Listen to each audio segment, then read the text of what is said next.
I just pressed the let's go live button, which means we've got to wait for the stream to fire up all across the fruited plain of the internet before we go ahead and get started. I have to tell you, my friends, I was out walking around today and there were, I think, four or five different cable utility vehicles all around. Like, no joke. Like, two are in that way, two are in this way. Guys were out there shoving stuff into the ground, right into the ground.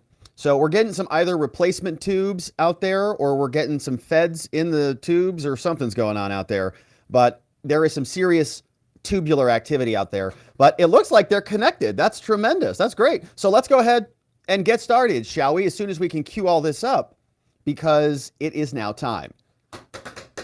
Hello, my friends, and welcome back to yet another episode of Watching the Watchers Live, the show that spotlights misconduct involving police, prosecutors, and politicians. My name is Robert Gouveia, and today we're talking about Donald Trump's motion to compel. He filed this in D.C. in Judge Chutkan's courtroom, and we're going to get into it today. It's a fun one. We love these motions to compel. We know Donald Trump wants discovery, right? This is material that is in the possession of the United States government in Jack Smith's office. And Trump says, hey, we need it. We've already talked about some other letters that Trump and his attorneys have sent over to Jack Smith and his team. And now apparently they're not giving them what they want. So Trump says, all right, let's get the judge involved. And so they're saying, dear Judge Chutkan, can you please compel Jack Smith to give us our materials? And they put in a bunch of different attachments on this.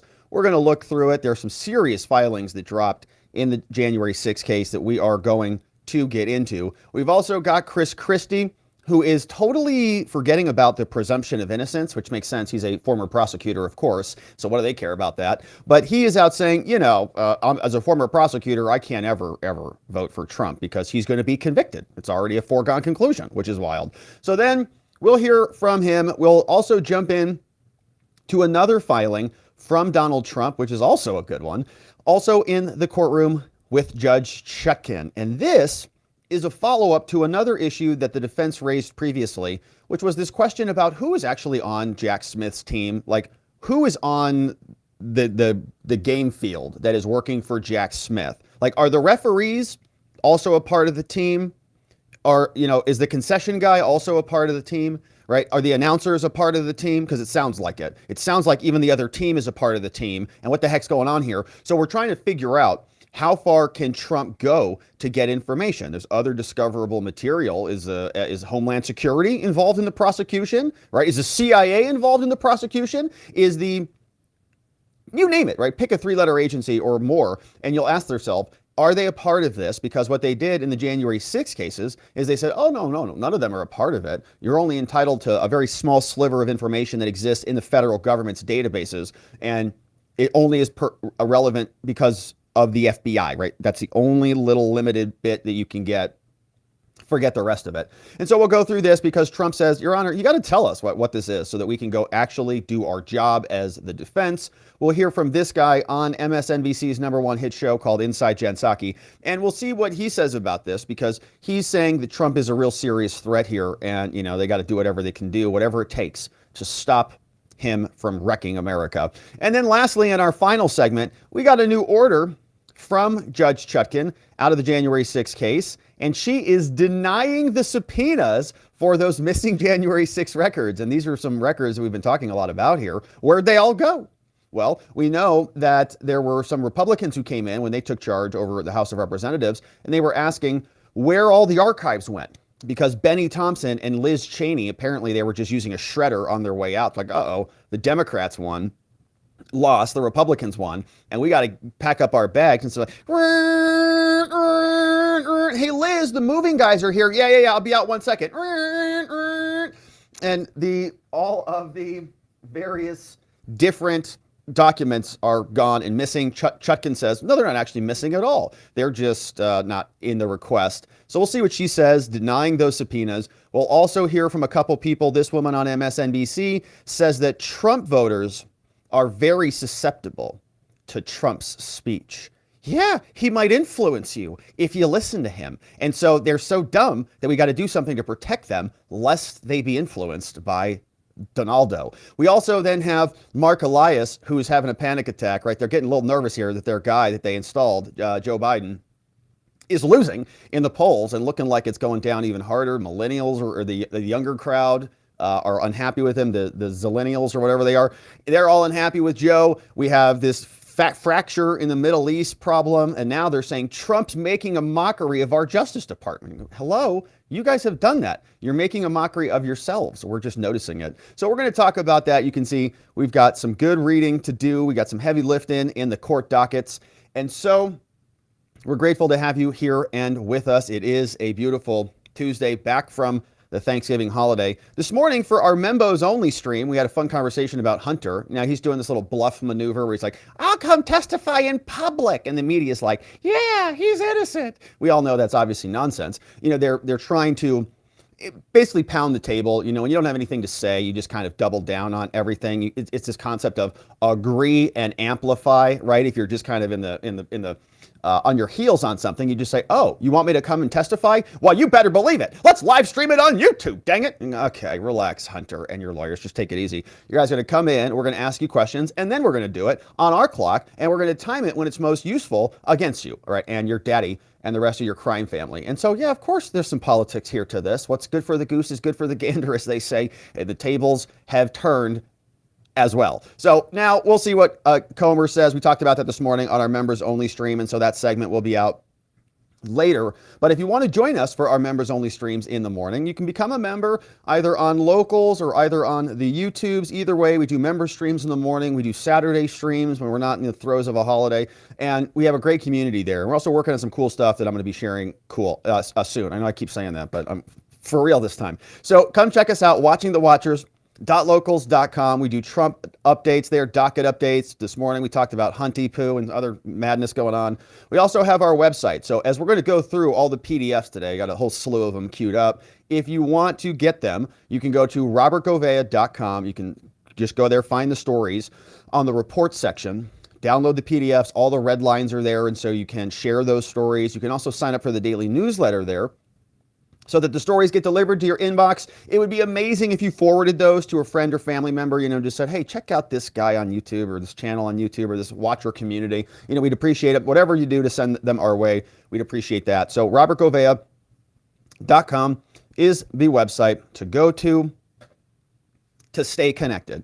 And so now let's get into it, my friends, because we got some good motions, man. You know me, I love a good motion, and these are fresh out of the oven from DC. Donald Trump files a motion to compel disclosure. We know that his attorneys have already asked Jack Smith and the deranged thugs over there in his office for information. Of course, the government holds all the cards. They have the prosecutors, the FBI, the DOJ's got, you know, wheelbarrows full of evidence that they keep dumping on Trump's desk. But we're asking ourselves, what is the total universe of information that's out there? And Trump, of course, they want it all. They want to see everything that's out there from the FBI, CIA, Homeland Security, anybody and everybody who's involved in this investigation. They want the material. But Trump has been sending letters to Jack Smith, and he's basically not cooperating. He's not giving them what the defense says that they need. And so Trump and his team filed a motion to compel. They're now asking Judge Chutkan, all right, Judge, we tried to play nice here, but we need you to step in and order this.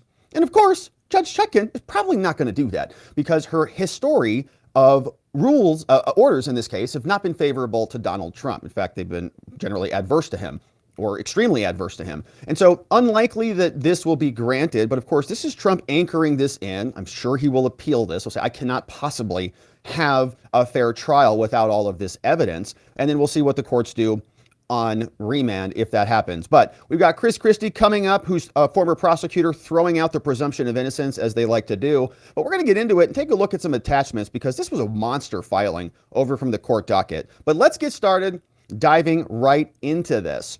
Donald Trump's motion to compel discovery. This is a request to Chutkan to force Jack Smith to turn over materials.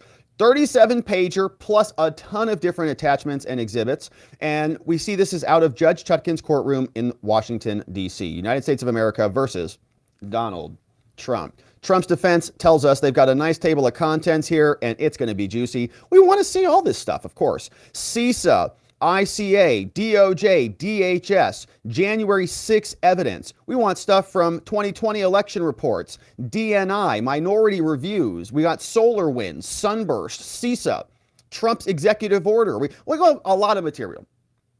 And Your Honor, we need you to compel the government to give it to us because they're not doing it. They write, all right, Chutkan, President Trump is here, respectfully submitting this motion and the accompanying classified supplement, which we're not going to get to see, seeking to compel Jack Smith's office to provide information and evidence that we discuss in this document.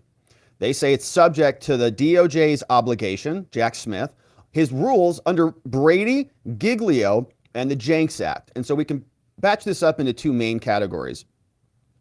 Exculpatory information under Brady, Jenks Act material, which would be the inculpatory information. So Brady is this idea, hey, if the government has information that they know exonerates you, they got to tell you about it.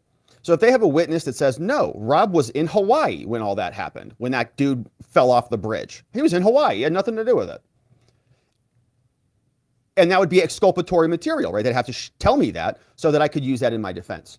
The opposite of that is the Jenks material. It's stuff that if a government officer, a police officer, FBI agent, if some expert witness comes in and they say, well, I know that Rob pushed that dude off the bridge because of some DNA evidence and this report from that camera, blah, blah. Okay, all of those materials, all those documents, all of their notes, all of the police reports needs to be documented, and that's part of the material that they'll rely on for their testimony, and that also has to be disclosed.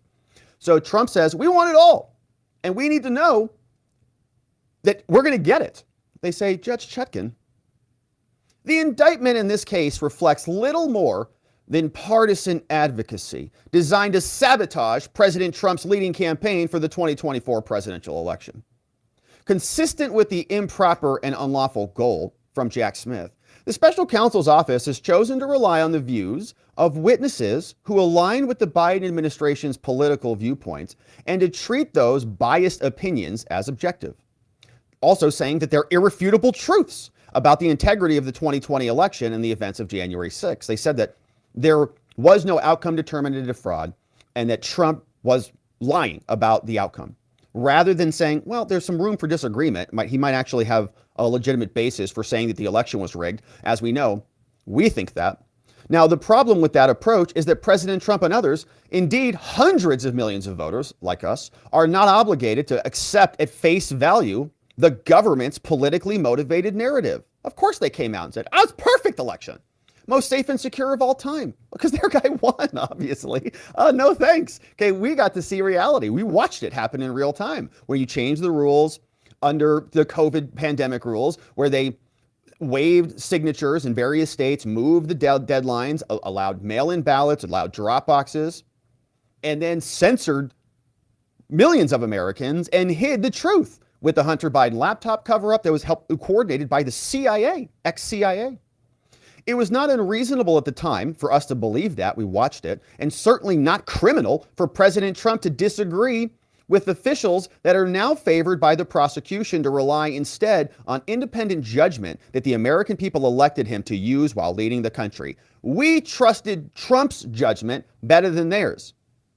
We're allowed to do that. But they said, no, that's crime. For purposes of this motion, we accept the prosecution's contention that whether President Trump, quote, genuinely believed that the election was stolen is a matter for trial, right? They have to prove Trump's mindset on that, which is like why this case is so whacked. No, you knew that you lost, you believed that you lost, and you still lied about it anyways. Okay? Because if he genuinely believed that it was stolen, well, then maybe there's no fraudulent intent. Maybe he didn't act corruptly. But they're saying he did, right? He sort of knew or should have known and was reckless and then wrecked America. It's a wild standard that they're going to have to prove here. But however, they say, we'll accept that. Sure. You want to go to trial? You want to prove that? Let's do it. However, what we cannot accept and what the court is obligated to prevent is this office's efforts to suppress and withhold from President Trump information that supports his defense and his arguments about good faith and the absence of criminal intent. Yeah, we'll come and prove it. We'll come to trial and show you. He was relying on all sorts of materials. But we got to have the evidence to show you that at trial. You better give it to us. They say, likewise, The special counsel's office cannot contend that the President Trump is responsible for January 6th while suppressing public and private statements to the contrary by other prosecutors and officials during prior cases. Information related to the security measures that informed President Trump's remarks and the assessment of the situation, and instances of undercovers and informants who infiltrated the crowd that day. We know there were many. In the Proud Boys trial, we knew that there were at least 50 of them that the defense attorneys had identified. 8 of them that the government acknowledged and admitted. They say the DOJ office, they cannot blame President Trump for public discord and distrust of the 2020 elections, while also refusing to turn over evidence that foreign actors stoked the very same flames that the DOJ identifies as inculpatory in the indictment. Saying that if somebody's fanning the flames and that is incriminating, well, then they have to also give us information about foreign actors who are fanning the flames. Like if Trump was fanning the flames and causing a crime by denying the outcome, well, there's a ton of other evidence that other foreign actors were there doing the same thing. Now you have a causation problem. So did Trump cause that or did somebody else cause it? Well, you got to give us information about that because it is the same conduct.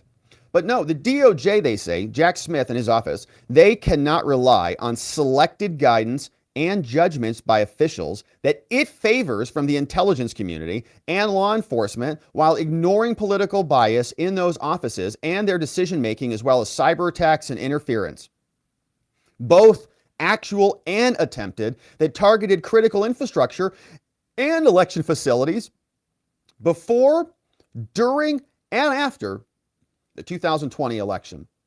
And finally, Jack Smith's office must disclose information that is discoverable under Supreme Court precedent, local rules, and other authorities for the purposes of impeaching Jack Smith's witnesses and showing there's a lack of integrity in these shoddy investigations that led to this case in the first place. Trump says, for all these reasons, as explained in more detail, we require Chutkan's judicial intervention to ensure that Jack Smith is not permitted to continue to rely on these strategies and instead held to a constitutional, statutory, and ethical obligations that are intended to ensure the fairness of these proceedings. Now, we see some applicable law here. We'll fast forward through a lot of this, but they tell us, obviously, Brady, we're familiar with this. Brady says if there's information that's favorable to the accused, you got to disclose it. The term favorable, they wanted to define this. What does that mean? And you see a lot of legal rules here. So we're going to fast forward through this. Local rules. You say pursuant to the prosecution's obligations, local rule says that Brady obligation also applies. It's broad. It applies whether the information itself would constitute admissible evidence. So you got to disclose a lot. And they're fast forwarding here. Also materiality. They say the information that we're seeking is material, and these are the rules that apply as we go through the facts of this case. Now let's get started. Talking about the background, they tell us that Jack Smith has an untenable theory of his case. They tell us that a court must first start with the indictment. Start there. That's the charging document when determining what's material and what's not. But in this case, Jack Smith's indictment, it contains broad and baseless allegations that President Trump will disprove at trial, including claims related to the creation of, quote, an intense national atmosphere of mistrust and anger. Trump did that? Trump created an intense national atmosphere of mistrust and anger? Wow, he's the only one responsible for that in our entire government? Now, and efforts to, quote, erode public faith in the administration of the election. Democrats never did that? You don't have Hillary Clinton still complaining about her loss, which was embarrassing for her? To prop up the Biden administration's preferred political advocacy regarding the 2020 election, the indictment endorses the views of, quote, senior White House lawyers and, quote, some leaders of the DOJ and the intelligence community and the Department of Homeland Security and CISA. They say all of those people are more intelligent and more capable than Donald Trump. And of course, they're not elected president, and nobody knows who these people are other than, a bunch of obscure names and bureaucrats operating in the shadows. And we ask ourselves, Do we trust all of them, or do we trust the person that we've been hearing from, that we elected, that we actually put in there to battle a lot of these agencies, right? To go against the deep state. And that's our judgment. And that person is Trump. He happens to be the president. So the DOJ is substituting all of these different entities for Trump. Nobody has the power to have them do that. More recently, they say the special counsel's office asserted that the indictment, quote, contains clear allegations that President Trump, quote, directed and is, quote, responsible for the events at the Capitol on January 6th. It's a pretty broad claim. As we've noted, says Trump's defense, this claim is contradicted by President Trump's speech at the White House ellipsed that very day, during which he referenced supporters seeking to, quote, peacefully and patriotically make their voices heard. Legal, free speech, First Amendment. But Jack Smith's new position is also contradicted by arguments from other prosecutors who have contended, for example, that Trump, quote, didn't take action, right? He sat around and he should have gone out there and flown his helicopter with Clavicle Girl into the Capitol building to stop this from happening. Significant and serious discovery obligations are flowing from the ill-advised decision of the special counsel's office to pursue a criminal case on broad allegations relating to the national atmosphere. Uh-oh, Jack, you're getting told. You kind of goofed on this. Don't know who told you to do that. Probably some Democrats somewhere, part of this coordinated attack. But they brought broad allegations. They say the office's perceptions of, quote, public faith is what we're discussing now, and also subjective views of personnel at a host of federal agencies. We're now opening the door for all this stuff.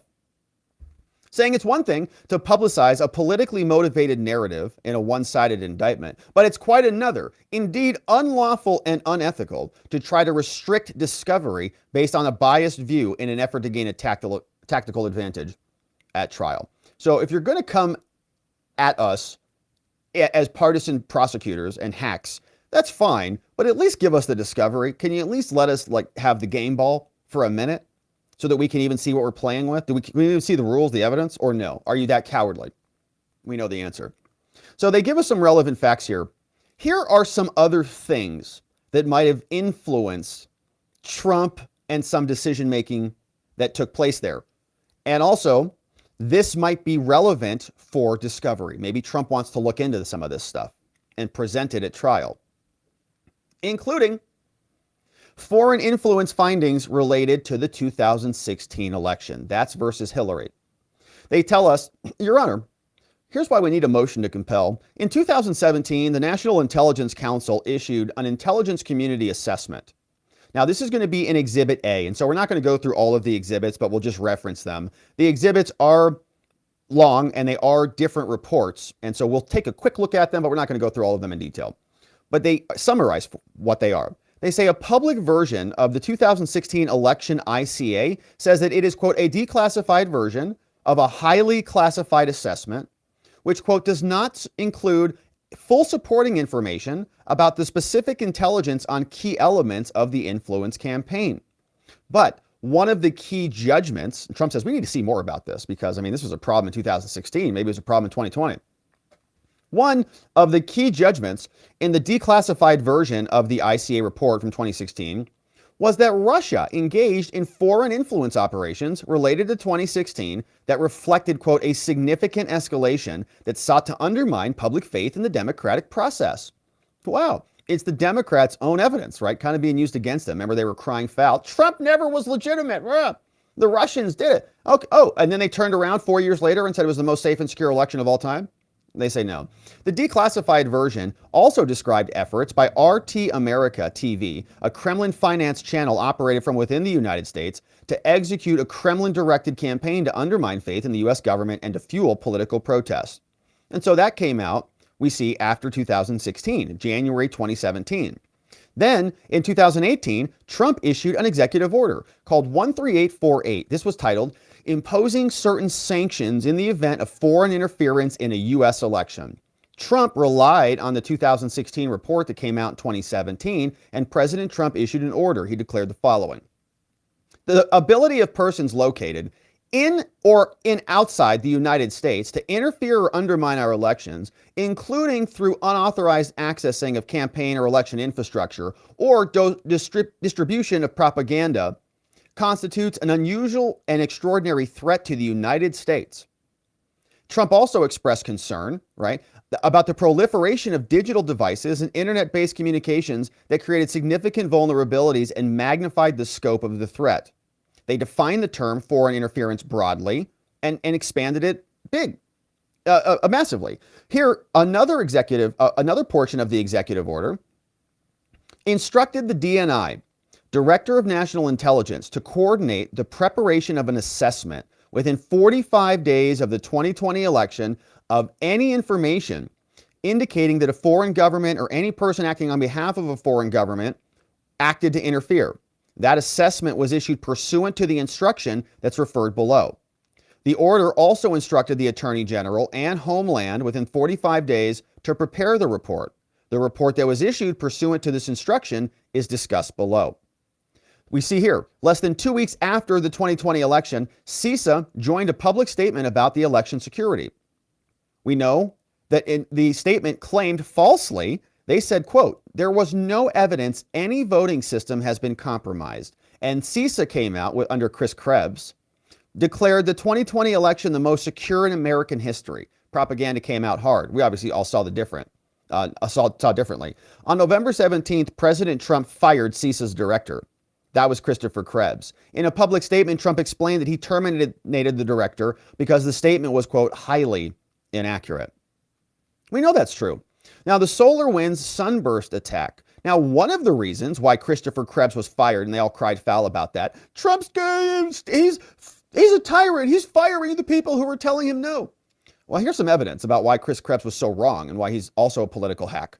The SolarWinds sunburst attack, they say one of the reasons why CISA was inaccurate was that between January 2019 and at least December of 2020, parties reportedly linked to Russia perpetrated what the SEC recently described as one of the worst cybersecurity incidents in history.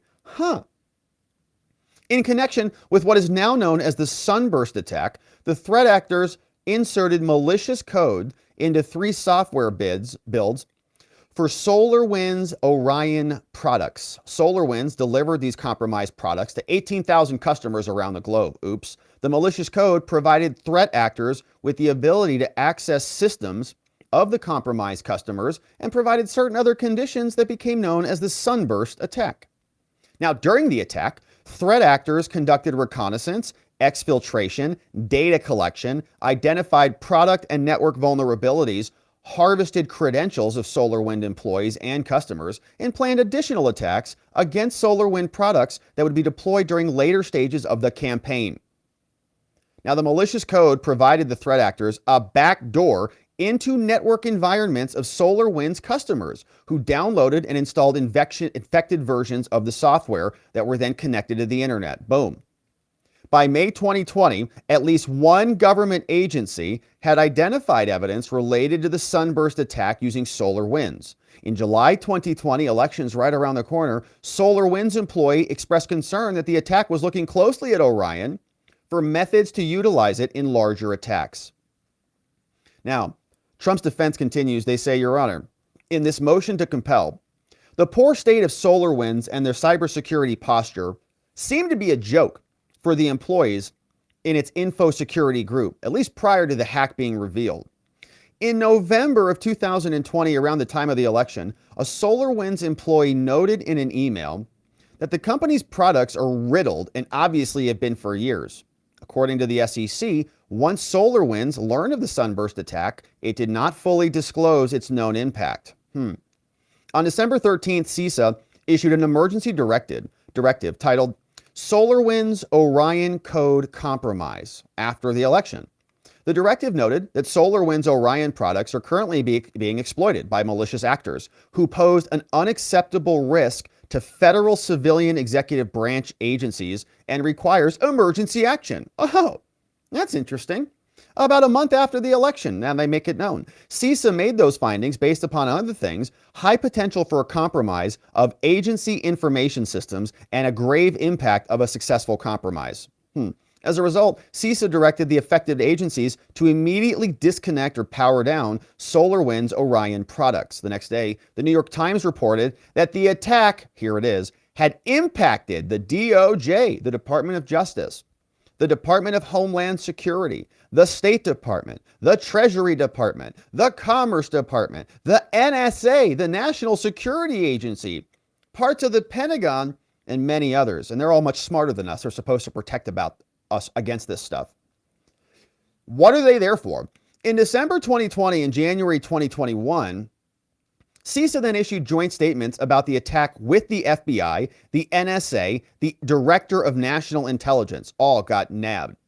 On January 6, 2021, we know that date, CISA determined that this threat poses a grave risk to the federal government, state, local, tribal, and territorial governments, as well as critical infrastructure entities and other private sector organizations. Sounds a lot more serious than the 4-hour protest that took place at the Capitol, but you don't hear much about that, right? Don't hear where that investigation went. All we know is they're still rounding up people who are waddling around through the Capitol building. Following the termination of CISA, the director there, he formed a consultancy that was retained by SolarWinds in 2021. So Chris Krebs, that guy who, in my opinion, lied to all of us as a political hack to try to cover up a rigged election, he then went to work for the same company that got obliterated by the hack, right? And I don't know what he's doing over there, but they continue. Trump is saying, Your Honor, the classified briefing to co-conspirator number 4 by the Director of National Intelligence, we need to know more about this, and they tell us, in late 2020 and early 2021, there were disagreements within the intelligence community about the scope and the content of the 2020 election report. During that process, on January 1st, 2021, the acting attorney general asked the DNI to provide a classified briefing to the individual referred to in the indictment as, quote, co-conspirator 4. Who could that be? On the same day, the DNI's chief of staff made a classified draft of the 2020 election report available to co-conspirator 4, and so co-conspirator 4 could review the document and then speak to the DNI the following day. And this is the election report after the election took place. On January 2nd, the DNI used secure facilities to provide a classified briefing to co-conspirator 4 via telephone. Is this line secure? It is. Go. The indictment alleges that on the day after that briefing, co-conspirator 4 transmitted, quote, an edited version of his draft letter, which included a change from its previous claim that the DOJ had, quote, concerns to a stronger assertion, saying as of today, there is evidence of significant irregularities that may have impacted the outcome in multiple states. Wow. So they're trying to figure out the language on this thing. And it even went from a may. We got concerns to a may have impacted the outcome. And that's not what Jake Tapper told us, man. He said every night, there's no evidence of widespread. It went through multiple permutations. Hey, there's no fraud. I mean, wait, there is fraud. There's no widespread fraud. Actually, there's a lot of widespread fraud.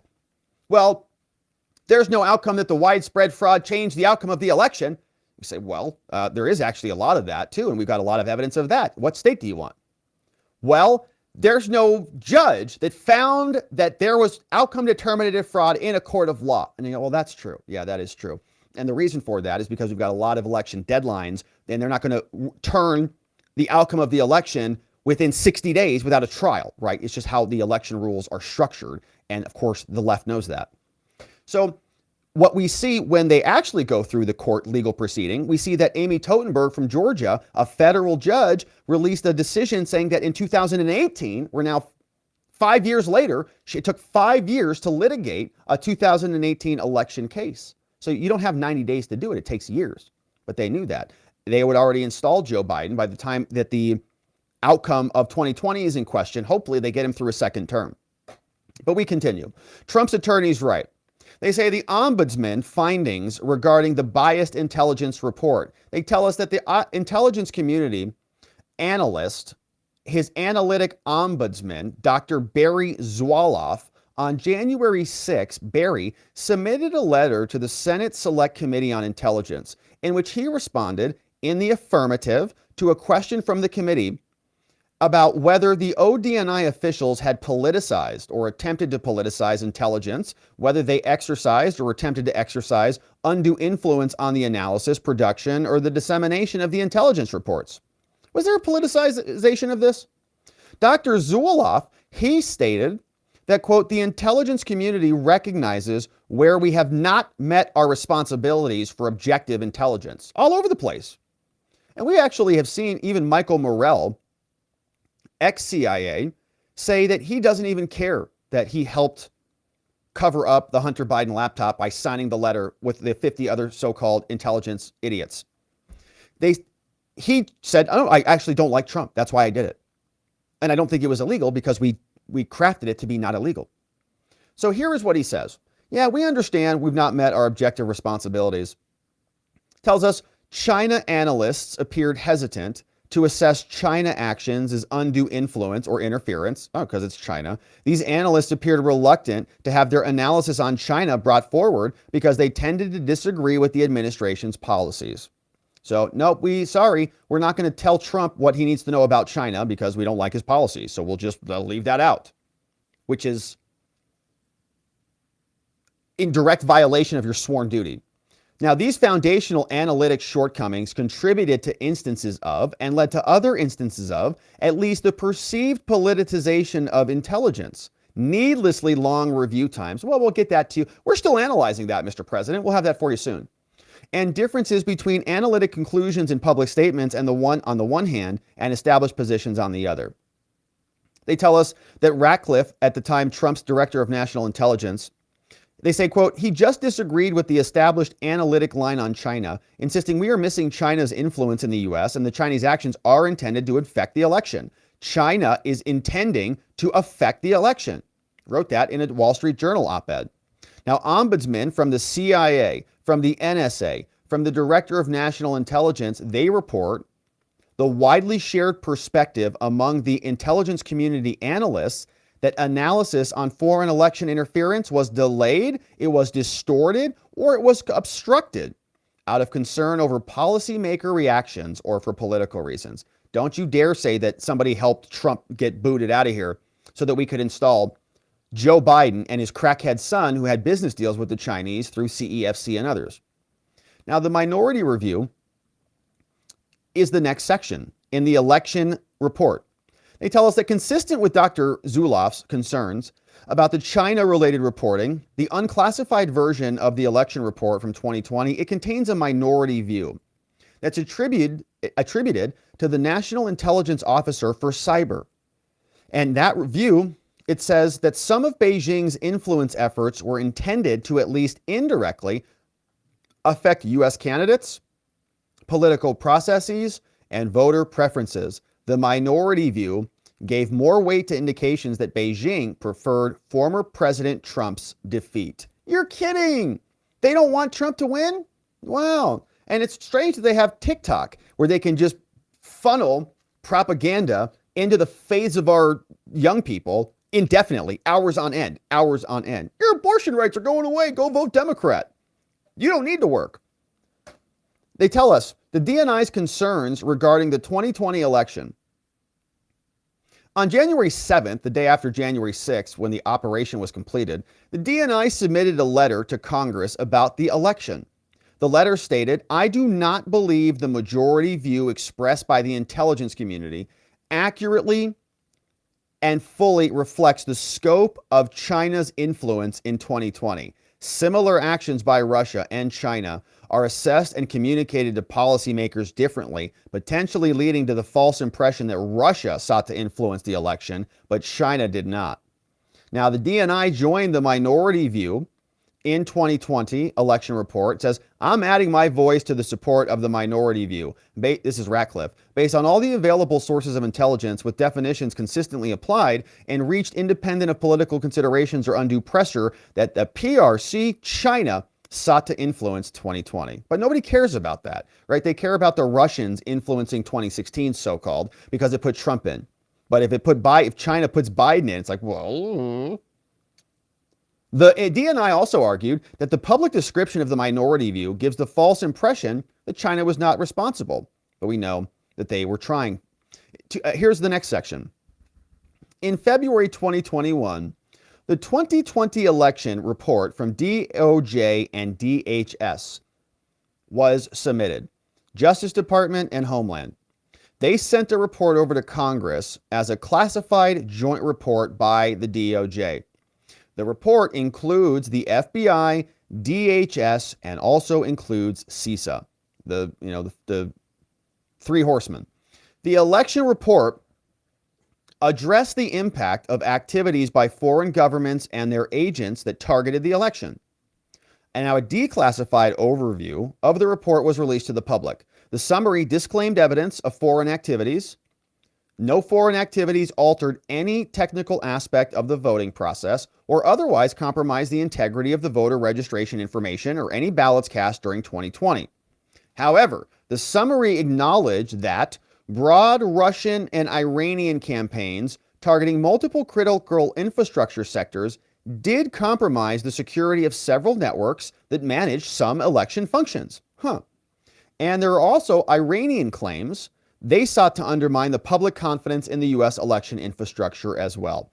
And so you see what they're doing now is they're just going through all the various government reports and you're saying, you're telling us that Trump was lying about election problems? Here's another report. Here's another report. Here's another report from your own government saying that there was all sorts of interference attempts and so on. And they're going to get us now to the J6 report.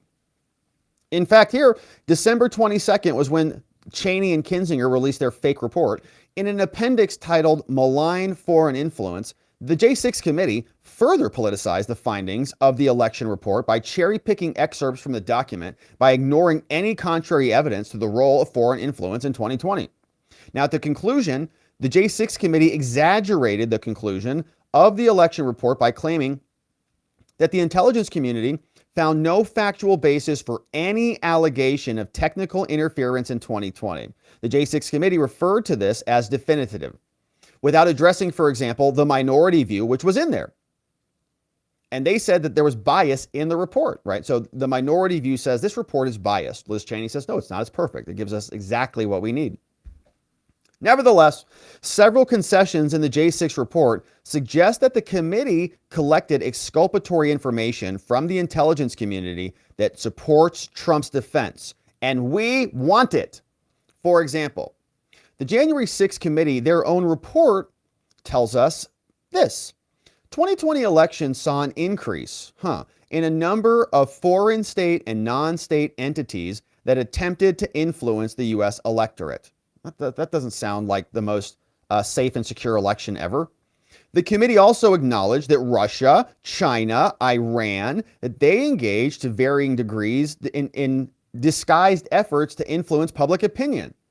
And U.S. elections offer special opportunities.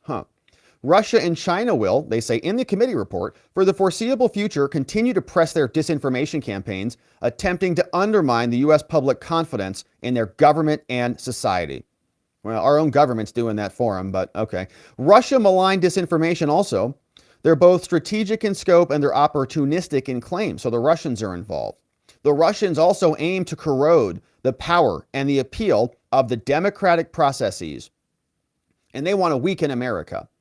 And foreign state adversaries also generally disguise their efforts to influence U.S. audiences, including when they want to influence voters' voices in a run-up to an election.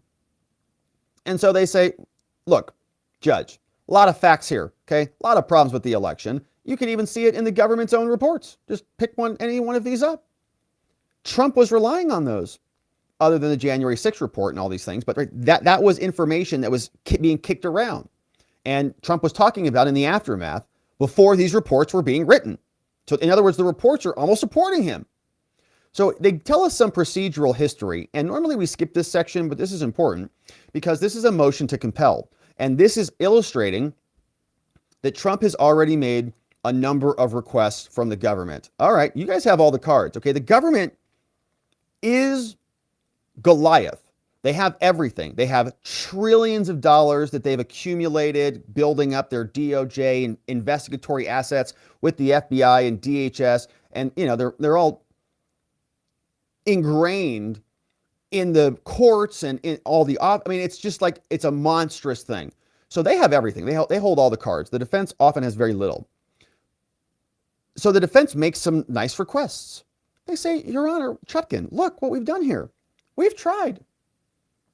President Trump served a classified discovery letter on Jack Smith's office in October 15th, which is an exhibit. We also sent in 3 unclassified letters, October 4th, October 23rd, and November 15th. We're trying to get communication with them. But Jack Smith responded in writing on October 24th, November 3rd. We've attempted to resolve these issues and these disputes to no avail. Trying to get this material, but just can't. Now, by necessity, Trump's defense says, we're going to continue to make requests of Jack Smith's office, and we're going to continue to file motions to compel if necessary. They say Trump has a right to discovery. He's got a right to a fair trial. And if they continue to delay, we're going to be continuing to fight back.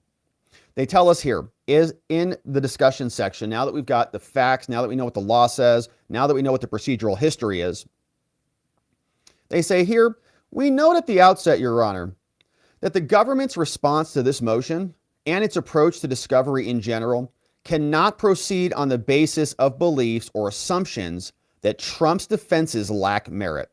Okay, you're going to just say that they lack merit, but we have a right to investigate them to make that determination on our own. They say here, the court should compel Jack Smith's office to produce this information that support Trump's defense so that he can investigate them, including providing us Brady material, Giglio material, information about foreign influence, and more so that we can show that there is a lack of integrity in these shoddy investigations in this case. They say the January 6th protests are irrelevant to this case. And if necessary, if we have to talk about January 6th, they're going to be the subject of a Trump defense motion in limine. Now, a motion in limine is a preliminary motion that you usually bring right before trial, and it is to preclude evidence in this case. They'll say it's irrelevant. It's not even something we should be talking about here, and it should go away. Judge Chutkan will deny that, of course, and this case will largely be about January 6th, but you get the point. They say, nonetheless, because Special Counsel's office has recently suggested that it will attempt to introduce evidence related to the protests, and this is because Trump has not been charged with this crime, right? The office, if Jack Smith is going to bring in evidence of January 6th, well, they got to give us all the materials that are inconsistent with their new theory.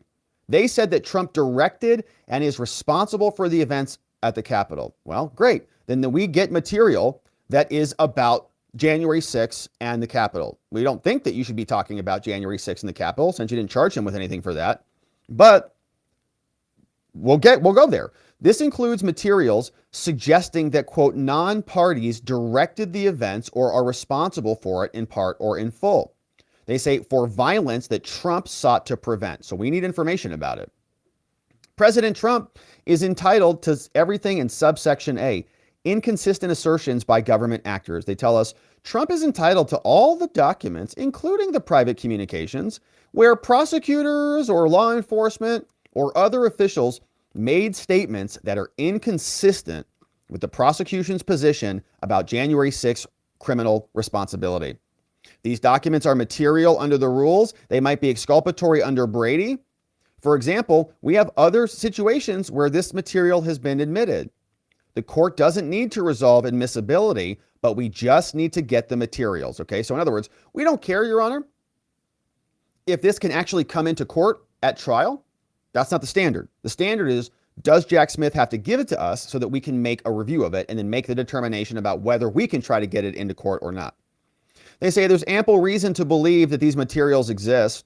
Prosecutors from the DOJ repeatedly took positions in public that are inconsistent with Jack Smith's new contention. They say this weekend, to avoid the obvious discovery implications, the prosecution sought to revise the U.S. attorney's position. Prior to that, let's back up a bit. They say here, nor can there be any reasonable claim Okay, so Jack Smith came out and made a statement. They said, the department's position in other January 6 cases that Trump's actions did not absolve any individual rioter of responsibility for that rioter's actions, even if the rioter took them at the defendant's direction, is no way inconsistent with the indictment here. All right, so what we're talking about is we've got these competing cases. Obviously, we've got Trump's prosecution taking place in D.C., but there were also a bunch of other January 6 cases. Those people were also being prosecuted. When the J6ers were being prosecuted, they said, Trump made me do it. And the DOJ came back and said, no, he didn't. Trump didn't make you do anything. You did it yourself. And you're responsible. And so then they punished them. And now they're going to Trump and they're saying, Trump, you made them do it. And they said, but you said that he didn't make them do it when they were being prosecuted for doing it. So what is it? They said this was a blatant mischaracterization of the positions the government took in prior cases, like the office's crabbed view of the prosecution team calls for heightened skepticism in this commitment to fairness. It's strange credulity to suggest that Jack Smith's current position regarding responsibility for J6 is consistent with the prior contention that they were there to fight to stop the result with or without somebody like Trump calling them into action, okay? They used that in their closing arguments in the Stewart Rhodes case. They said the Oath Keepers were going to go attack the Capitol regardless. So the prosecution must then produce all the statements. So if you've got inconsistent positions here, if you're saying that those people did it on their own, you can't turn around and say Trump made them do it. They're also making requests for security footage from the Capitol. They say Trump is entitled to all information from security at the Capitol, including documents and communications regarding requests for security and the timing of the National Guard's deployment on that day. This information is material to Trump, and it's favorable to Trump because it suggests that federal and local officials believed that adequate measures were in place to facilitate a lawful and peaceful protest at the Capitol, including at the Ellipse, and two, the delayed arrival of the National Guard contributed to the violence that Trump sought to prevent. For example, Trump's defense continues. In this motion to compel, they say, according to the DOD Inspector General, there were a number of meetings from Saturday, January 2nd through Monday, January 4th within the DOD and the DOJ and the DHS and the DOI about security at the Capitol.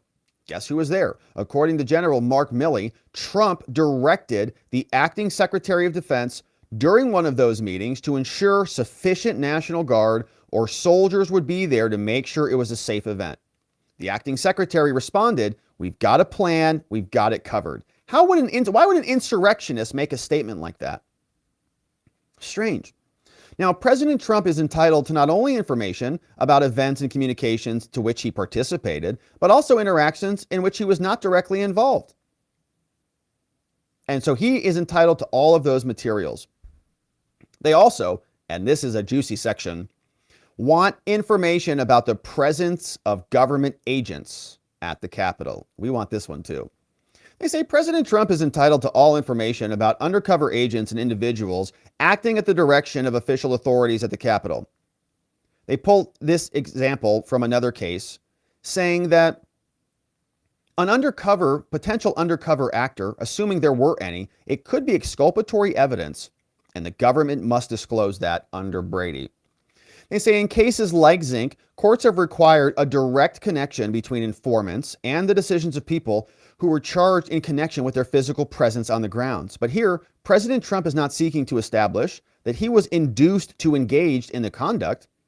Rather, in this case, information about individuals who were present in an official capacity is favorable to Trump because it suggests that there were adequate controls in place and that the violence at issue here resulted from a failure of these controls and or failed sting operations rather than any directions from President Trump.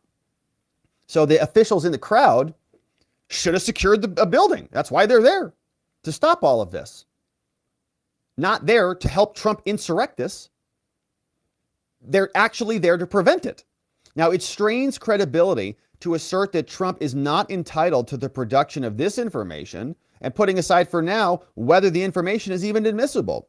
but it certainly aids Trump in the preparation of his defense. They also want the full, complete, and classified version of the election ICA and all the source materials. We know that there's been a public released version, which is just a report, but they want the specific information about measures that help to oversee and mitigate cybersecurity threats. They say, Chutkan, these materials are discoverable because information relating to a significant escalation of foreign influence in 2016 motivated Trump to issue Executive Order 13848 and to be skeptical of these claims. Now, this evidence rebuts Jack Smith's claim that Trump's actions were motivated by a desire to maintain office. It shows the opposite. It shows there is no specific intent. It shows there is no unlawful purpose at all. Here, moreover, whereas Jack Smith and his office, where they falsely alleged that Trump eroded faith in public elections, the election report from 2016 uses very similar language. They said that foreign efforts were in place to undermine public faith in the democratic process. The office has argued elsewhere that Trump had access to far more information than others in the country. Trump knew more than everybody because he's the president. Now, they say Jack Smith may be correct, but it cannot selectively present intelligence information that supports its narrative while suppressing intelligence that supports Trump. Thus, Trump is entitled to detailed information from the conclusions of the election report from 2016, including specific intelligence on key elements of the influence campaign. Because Trump knew it. Trump knew what was there, and we didn't know it, so we wouldn't be able to use it, because Trump had it at the time that he was the president, he should have access to it again. Now, in order to demonstrate to the jury that he did not create or cause the environment, the prosecution seeks to blame him for similar reasons, and because President Trump is entitled to evidence demonstrating his concerns were genuine, the government must disclose the evidence in this case. They continue. We're much more. President Trump is also entitled to information from foreign influence efforts that targeted 2020, including foreign influence related to the January 6 events, whether or not he was briefed contemporaneously regarding these issues. They tell us that as with the 2016 ICA, the 2016 report, efforts by foreign actors to influence public opinion and perceptions is discoverable in light of the prosecution's allegations about President Trump. Similar to the other findings, even the unclassified version of the report supports these defenses. For example, Russia had conducted influence operations, Iran carried out multiple covert influence campaigns, and a range of foreign actors, including Lebanese Hezbollah, Cuba, and Venezuela, also took steps to influence the election. The J6 committee made similar intelligence reports and findings, and the government has not produced those yet, including saying that there was an increase in foreign attempts to interfere in the election. The J6 committee also warned that foreign state adversaries of the United States generally disguise their efforts to influence U.S. audiences, and it's hard to see those things. So these are examples of public summaries of these discoverable reports, and the prosecution, Chutkan, must collect and produce all of this info. Trump's also entitled to the complete versions of the official statements here. They're also entitled to the CISA statement, saying that the Special Counsel's office has adopted inaccurate claims from CISA, saying 2020 was not the most secure in American history, most secure election. We know that there was a sunburst attack, and Trump is going to argue at trial that the 2020 CISA statement was part of a partisan effort to provide false assurances to the public that outpaced the government's understanding of the situation. Yeah, it was a cover story, and Krebs did it, and the media ran with it. Here, all information that undercuts the categorical claims in 2020, including drafts that contain the narrower language, is favorable to Trump, and he deserves that material. They'd say that the special counsel also endorsed the findings from the 2020 report, and so they've got to produce information about that report, including political bias. They also want the complete report from 2020 election report from the DOJ and Homeland, saying President Trump was not obligated to credit these assessments when he was making his decisions, and he doesn't need to do that at trial. So we must be permitted to draw attention to good faith, non-criminal disagreements about the conclusions, and Trump requires access to these materials.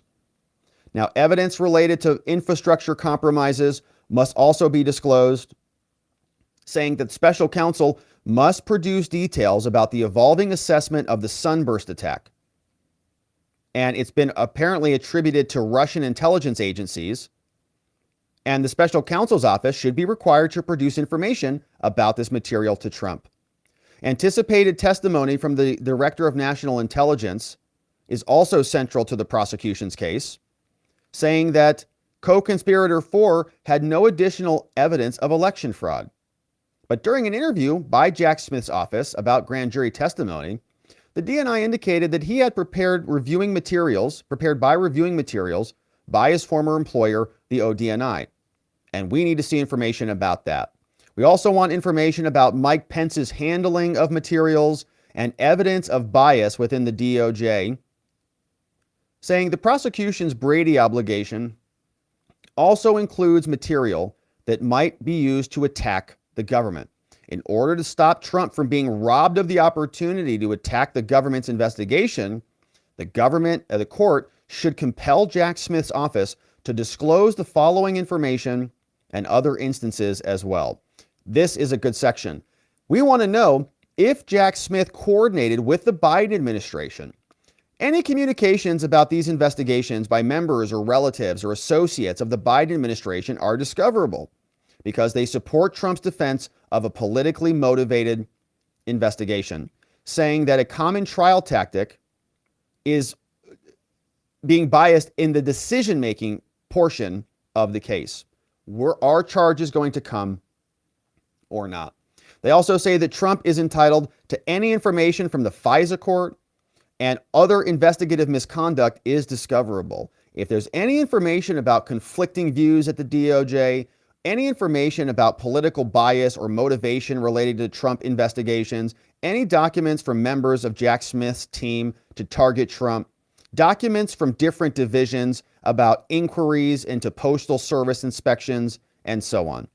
They say the DOJ is represented that they're following the Justice Department manual, and so if they're following the manual, they've got to disclose this stuff. So therefore, Your Honor, Judge Chutkan, President Trump now, for the foregoing reasons, respectfully submits that the court should compel Jack Smith, the DOJ, and all the deranged thug prosecutors over there to disclose the above described documents and information, or if you're not going to do that, hold a hearing classified as necessary to address any of these disputed issues. So, very solid, very strong motion to compel. My guess is Chutkan denies it because she doesn't want Trump to get access to materials. But this is the docket and the additional list of exhibits that you can see exist here. This is the motion to compel. And as we read through the motion, they referenced all of those various exhibits. And so let me just give you a quick show on what some of these look like. Exhibit A is this background. This is the report assessing Russian activities and intentions in recent U.S. elections, the analytic process and the incident attribution, right? So this is one report. And they're saying, Your Honor, this is the ICA, the intelligence community assessment. This is what is showing us about Russian interference in elections. And so if Trump talks about interference and rigged elections, he's using government sources to do it. This is the 2016 report. And of course, there were more exhibits there. So we know that this is landing on Judge Chutkan's desk.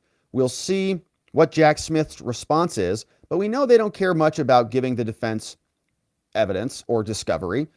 And that's because they're prosecutors. And as with most prosecutors, not all of them, there are some decent ones out there, they often don't think about things like the presumption of innocence. In fact, here is one former prosecutor called Christie, who is saying that Trump is already guilty, right? It's already a foregone conclusion. Presumption of innocence is meaningless. Evidence has already been done. We should probably convict him and maybe even give him the death penalty now because Trump is in the way of total control either by the Republican Party or by the left. Here's Chris. Sorry. Mitt Romney said, I'll vote, a Democrat would be better, I'll vote for a Democrat if it's Donald Trump. Would you vote for Joe Biden versus Donald Trump? I couldn't vote for Joe Biden. I just couldn't, because I just don't think when you watch him day to day. Is Mrs. Christie going to be on your ballot? Mrs. Christie could be on my ballot. She would be a better choice for sure. And Joe Biden just is too... But you won't support Trump? No. No matter what. Look, here's the thing. I can't support a convicted felon. Well, you wouldn't support him even if he isn't. I'm a former prosecutor. You wouldn't even if he isn't. Right. But here's the thing, Joe. Like, it's now this has become a certainty in my view with Meadows' testimony. And so now they're asking someone like me, who's a former prosecutor, to support a convicted felon for president. He's not been convicted of anything. He can't even vote for himself. If he's convicted in April or May, which I expect he will be, he will not be able to vote for himself in November. That's who we're going to put on the ballot. What do you think the Democrats are going to talk about from that day to November? All they're going to talk about are the crimes he committed to try to overturn the election. And they just submitted a brief, his lawyers, saying he never took an oath to support the Constitution. Well, hell, man, I was there. I heard him say, preserve, protect, and defend the Constitution of the United States. I heard him say it. They're even denying that now. So if you think that's not going to be the main thrust of the Democrats' campaign, if he's the nominee, you're living in fantasy land. So, pretty typical of Chris Christie and also, prosecutors like him to say Trump has already been convicted when he hasn't, to be manipulating the facts of the case, to say that Mark Meadows is going to be testifying against him. That's not confirmed at all. Mark Meadows has not, his lawyers have actually rebutted that. And you can also, by the way, have two things be true. Mark Meadows could have gone and testified to Jack Smith and not implicated Donald Trump because there was no crime. So two things can be true. Just because Mark Meadows went and talked with Jack Smith doesn't mean anything at all.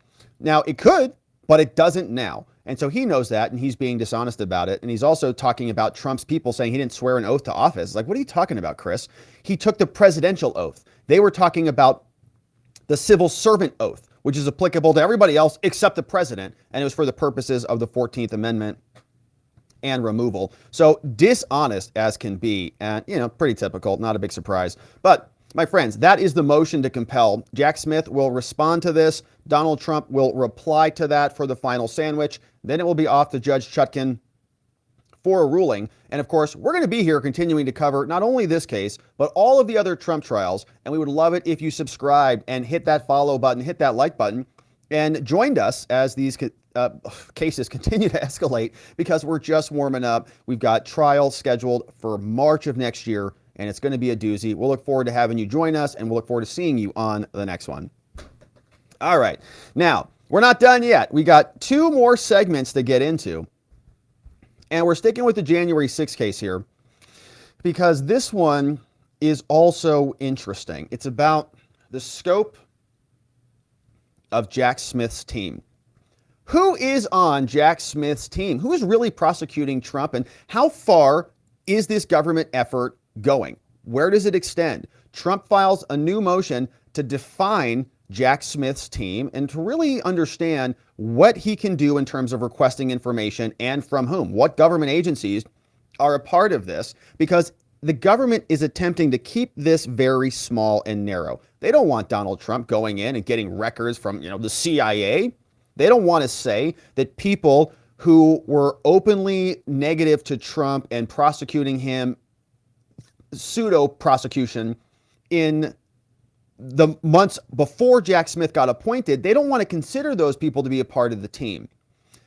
Jack Smith is supposed to be a special counsel. This is supposed to be a fair and independent investigation. If he brings in a bunch of people who were massively anti-Trump before his office was even constituted, is this really a fair and independent investigation? Answer, no. But Trump is submitting two different motions. We're going to go through two documents today, both a part of the same motion. The first is permission for leave to file, the more substantive motion, which is a request to define the scope of Jack Smith's team. And here is what it looks like from Trump's defense. The 4-page request is motion for leave for permission to file an unredacted motion and other exhibits under seal. Saying, Your Honor, Judge Chutkan, D.C. Court, says President Trump, through his lawyer, now moves pursuant to your other protective order, saying we can't just file whatever we want. We want to file an unredacted copy of this enclosed motion, right? We're going to see some serious redactions on this filing, which is the original filing, the redacted version that hit the docket. They say, we want to file this under seal because there are some sensitive materials that you said that we can't talk about. Now, Trump objects to any of the proceedings in this case being conducted under seal. The materials are submitted, should be available to the public, they say. We're sorry we have to redact this, but the protective order requires it as designated from the special counsel. They say that this being kept from the public's eye is wrong. They want us to see all of the rest of the materials. But Jack Smith doesn't want us to, and Judge Chutkan doesn't want us to. So Trump also seeks the permission to file on the public docket a redacted version of the motion also included that does not disclose sensitive materials to the public. They say that we're asking Chutkan to enter an order making plain, very clearly, the scope of Jack Smith's team and ordering Jack Smith to identify and produce discovery to which Trump is entitled. Our motion is citing different portions of this case, including that Jack Smith has been designated, some materials have been designated sensitive. And because some of this has been designated sensitive, we're filing this. And then we know the court has power to do this. And so give us permission to file unredacted versions of this motion in the future. So here is the actual substantive portion of this. This is Trump's motion for an order regarding the scope of the prosecution team. Now, it is redacted. And so we're going to go through the table of contents. We're going to skip the table of contents. We're going to hit the introduction of this motion. But we got to take a quick pause and say thank you to our friends. And now let's hit the introduction. Back on the motion from Trump's defense to define the scope of Jack Smith's team. Saying, Your Honor, Judge Chutkan, President Trump respectfully submits this motion and the accompanying classified supplement for an order requiring Jack Smith's office to comply with its discovery obligations with respect to all evidence that is a part of this case. They say Jack Smith and his office, they hope to rush this case to trial.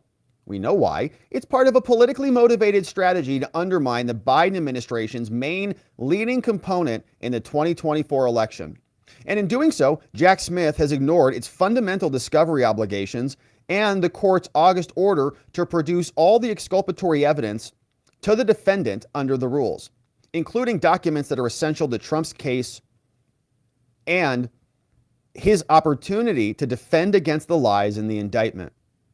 Now, while it is true, says Trump's defense, that the prosecution has produced a significant volume of material, I think like 13 million pages or something, it has intentionally and unlawfully declined to search for other exculpatory documents that are in its actual or constructive possession, including materials held by personnel or entities that have participated in or assisted with the investigations related to the 2020 election and January 6th. Now, remember, in any criminal case, as I mentioned, the government has all of the evidence and all of the cards. But in most criminal cases, it's kind of a small scope. You're just dealing with the police department that did the investigation. Maybe you go to the crime lab. Maybe they send it from a local police department to a state crime lab, and you got two entities you're dealing with. Maybe you got an MVD in there if it's a DUI. Maybe you got a licensing board in there. Right? So you got a couple different entities. But this is like the federal government. Okay, Trump was the president. So basically everything is fair game, right? Anything that is related to the executive branch, anything that is related to the investigation, it's like all of it. And so Trump wants to know, well, is there any exculpatory material anywhere? Like, I know the DOJ, you're going to say you gave us what you have, but we don't trust you to go look around in all the nooks and crannies of the federal bureaucracy. And you need to do that in order for us to do our job. Now, examples of this unethical strategy are myriad, many. For instance, President Trump has identified instances of prosecutors taking positions that are wholly inconsistent with Jack Smith's office. In response, Jack Smith has incredibly claimed that its discovery obligations don't reach the DOJ. We don't have to give you anything from our Department of Justice. Are you crazy? They say that these components worked on the cases. Now, despite relying on information and evidence from agencies like DHS, the Defense Department, the CIA, the Postal Inspection Service, the Office of the DNI, Director of National Intelligence, all these people were involved in it. But the prosecution refuses to acknowledge any obligation to review or produce material from those entities. Jack Smith has already collaborated with those entities in its case, but we don't have to give you materials from them. You say, yes, you do. Likewise, notwithstanding close coordination with the January 6th committee, dating back to at least 2021, the office's production of unclassified material from the committee, the office, Jack Smith, has failed to search for or produce exculpatory materials from Liz Cheney's classified materials. Now, courts in this district and elsewhere have repeatedly rejected the types of limitations and the restrictions that Jack Smith's office has sought to put on its discovery obligations. And through this motion, we seek relief from this unconstitutionality. You're depriving Trump of his right to prepare for his defense and risk compromising the fairness of the trial. Now, we know the local rules and the applicable law. Local rules say you got to give us this material. And now they're asking about the scope of the team. They say, for purposes of discovery, the prosecution's possession or control extends not just to their own file, but also any evidence known to any others acting on the government's behalf on this case, including the police. All right, so Jack Smith is going to say, look, yeah, I only have one manila file folder. I mean, it's not true. He's got 13 million pages. But in theory, this is it. This is only the 13 million pages that you need. We say, well, we need a lot more than that. I got no obligation to go outside here and fill my file. I don't need it. Now, they say the scope of the prosecution's team is generally resolved on a case-by-case basis.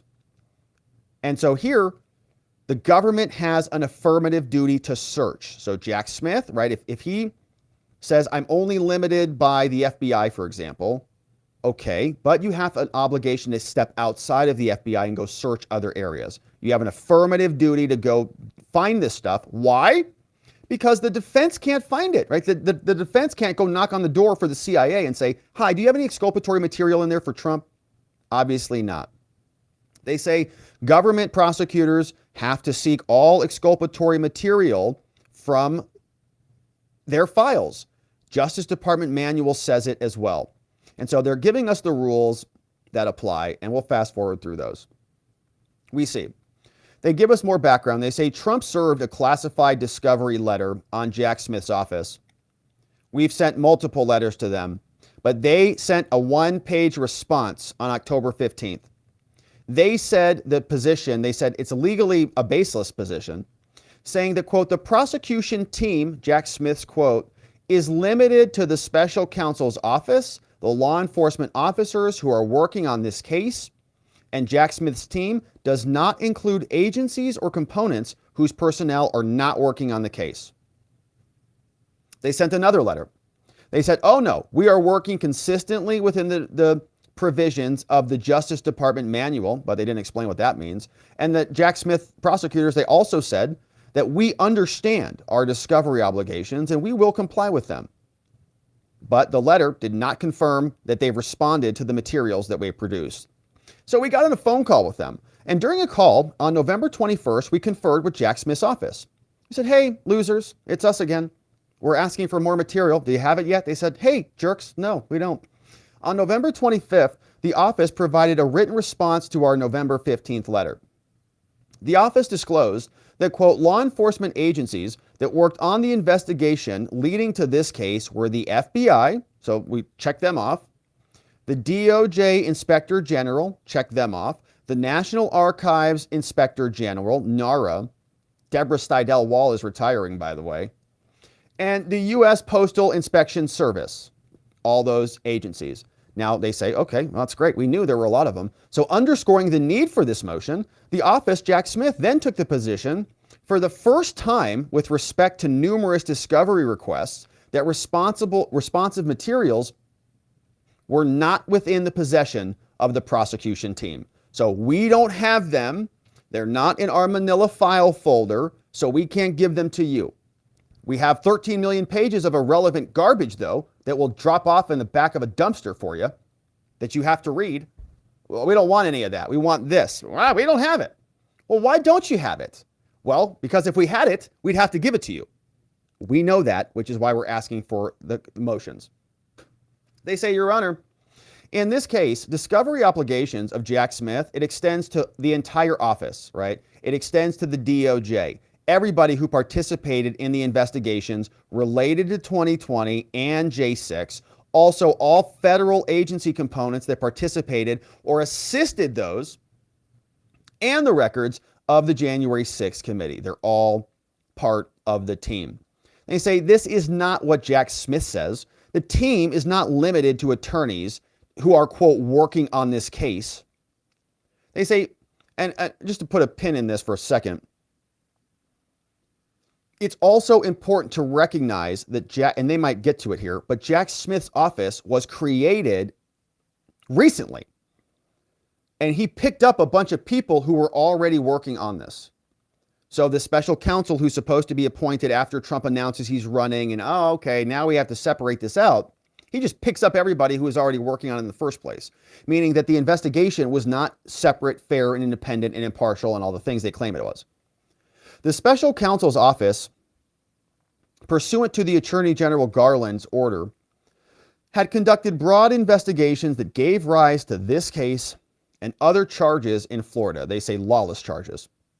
Now, in accordance with that order, the special counsel's office did not silo its investigative activities or its personnel during the investigation, and it should not be permitted to do so now for purposes of discovery. For example, they say Jack Smith's office used the same grand jury in this district in D.C. for matters in both cases.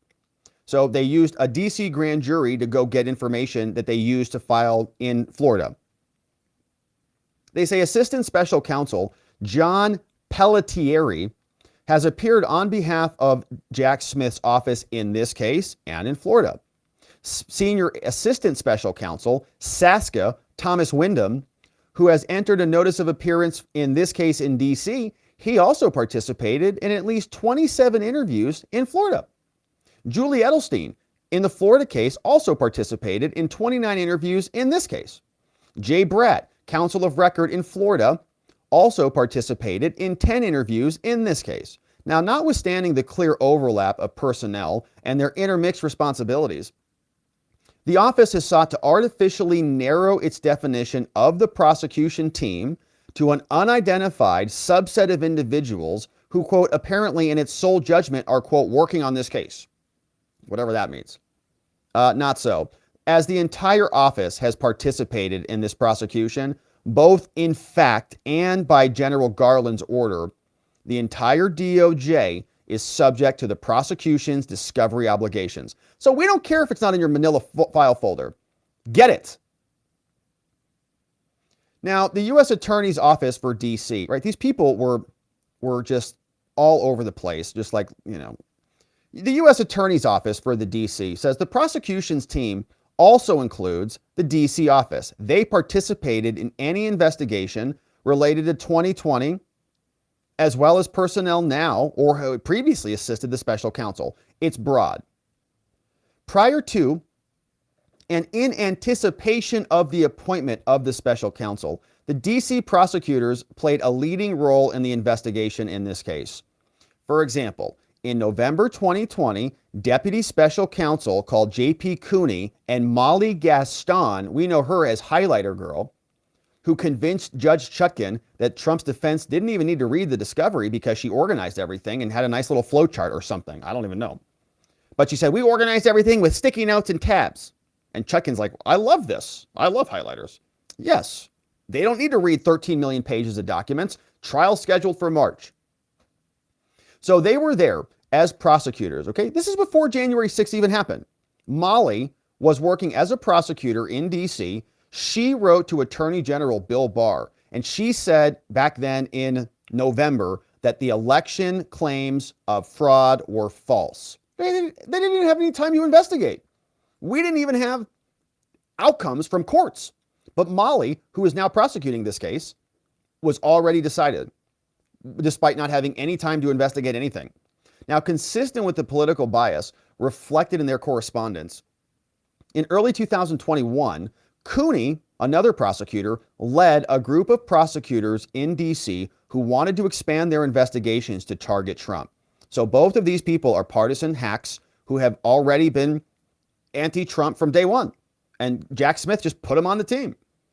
So the D.C. then prosecuted the first charges related to January 6th, which were announced on January 8th, and that the public and court-facing role has continued today.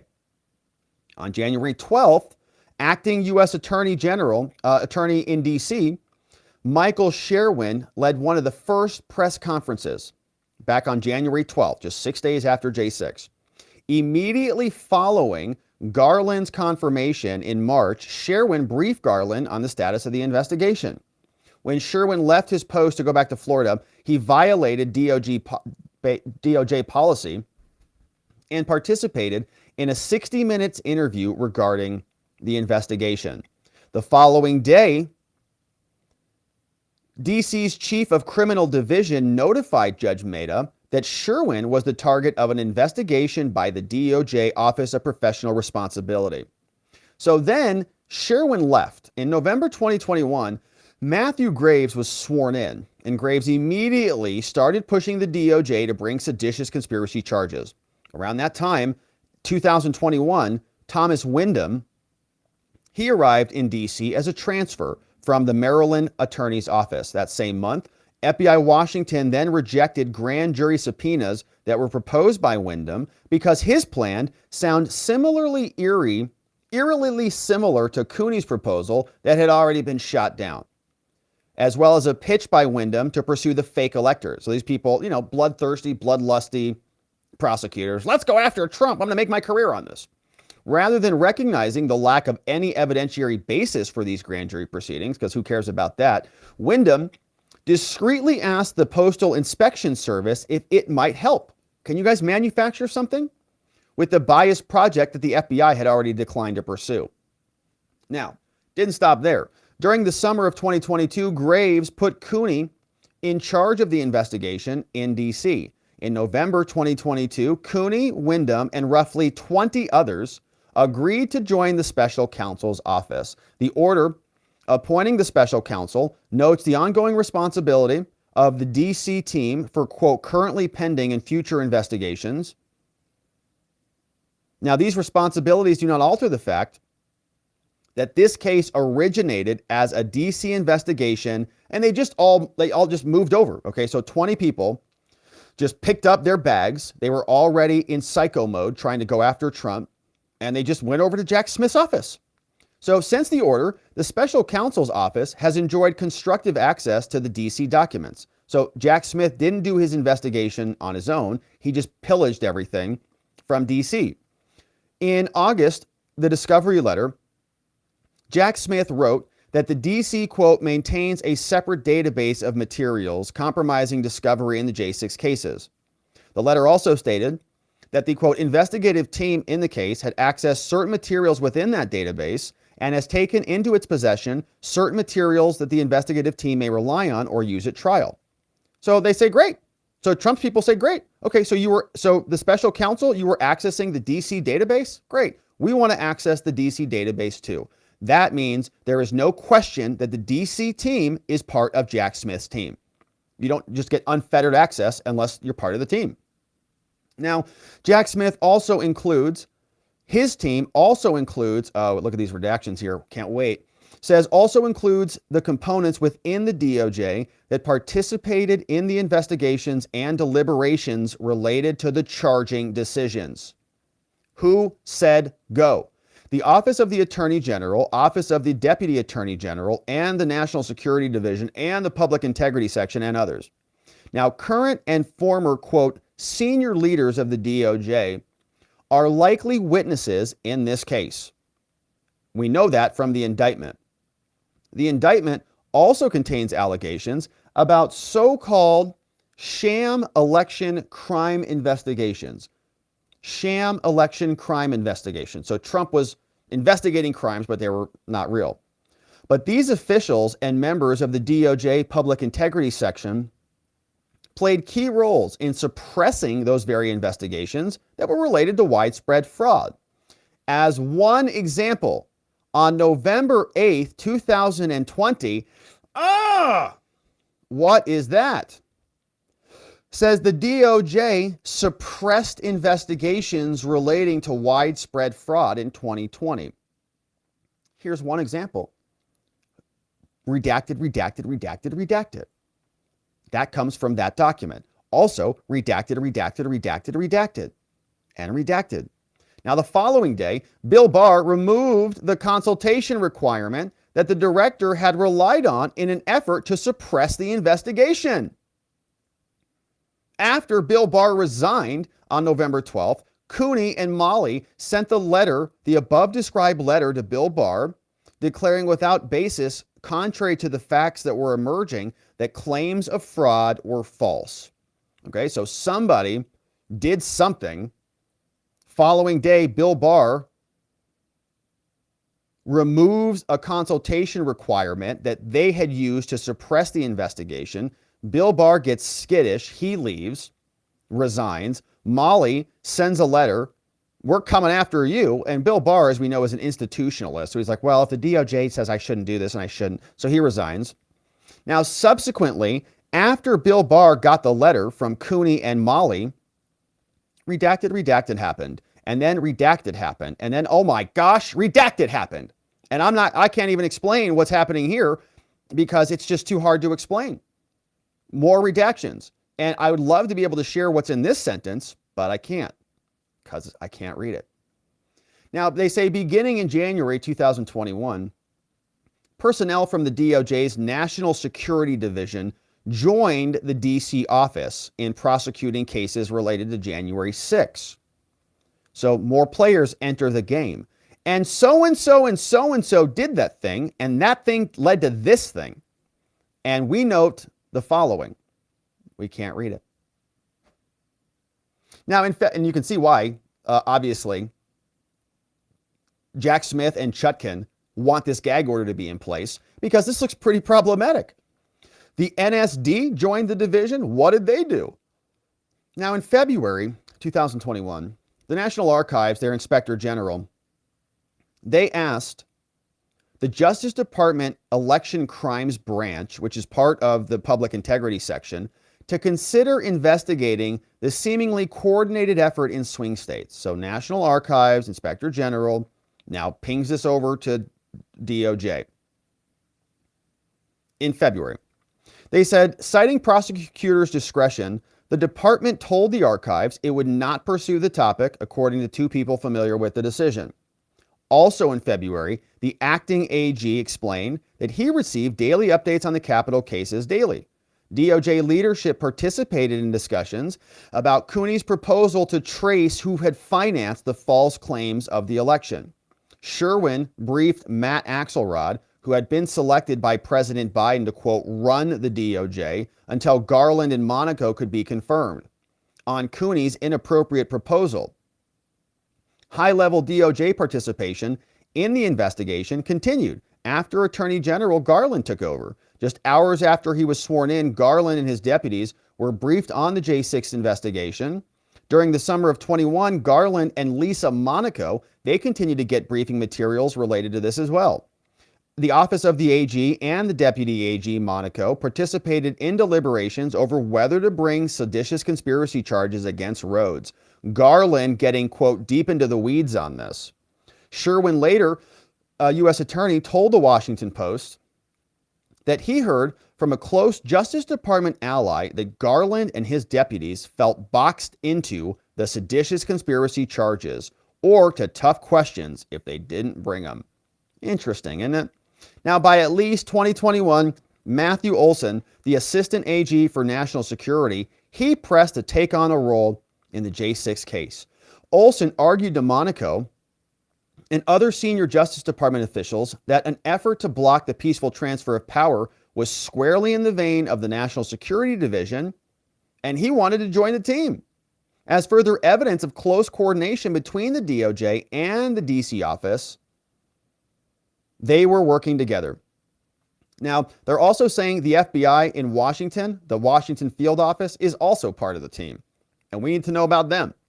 They say because their personnel are potential witnesses, and they've assisted the relevant investigations since their inception.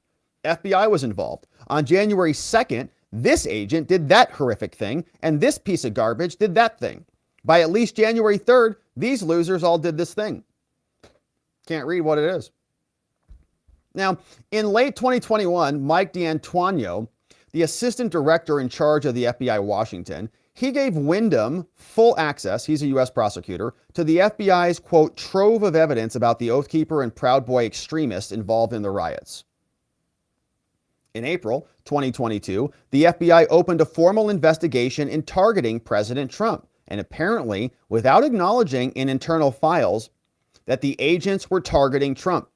Director Wray signed off on the authorization opening up a criminal investigation, and some of the ex-president's advisors and his re-election campaign were identified as the focus of the Bureau's probe, but not President Trump. So the FBI's in on it too. Now, for similar reasons, DHS is also a part of the team. Trump says the Secret Service needs to be involved, and CISA. Now, not surprisingly, at least two courts in this district have already concluded that the Secret Service is part of J6 cases. We know that. And also, as described in other parts of Homeland's strategic plans, they participated in the election by creating an election task force. DHS was. In fact, CISA coordinated these efforts with DHS's Office of Intelligence and Analysis, which is part of the IC and the FBI. This sentence is also redacted. Now, in addition, in the indictment, Jack Smith also credited and relied upon Chris Krebs, former CISA director, as well as joint statements from their agency. And DHS also participated in security efforts related to the protests at the Capitol. We know that because this sentence has been redacted. Now, on January, the acting attorney general announced that the DOJ had been working closely with other agencies like the DHS, and so we know the DHS should be involved. They talk about the DOD, say that components of the DOD were also part of Jack Smith's team. This is the entire deep state being listed here. On January 6, Capitol Police and Metro Police pleaded with DOD officials for immediate assistance. According to Mark Milley, Trump had previously directed Acting Secretary of Defense to ensure that there was sufficient National Guard and soldiers there. Milley says it himself, that the acting secretary responded, saying, we've got a plan and we've got it covered. But on the afternoon of January 6, the acting secretary approved a request for more assistance, saying that miscommunication and confusion during the preparations demonstrated by conflicting reports about who authorized the deployment contributed to the delay. They also want the Office of the DNI, Director of National Intelligence. They say in early January, the Director of National Intelligence, they facilitated a classified briefing with co-conspirator number 4. In the indictment, the prosecution ignored that stuff. But the ODNI assisted in the investigation that led to this case. We discussed this in the classified supplement.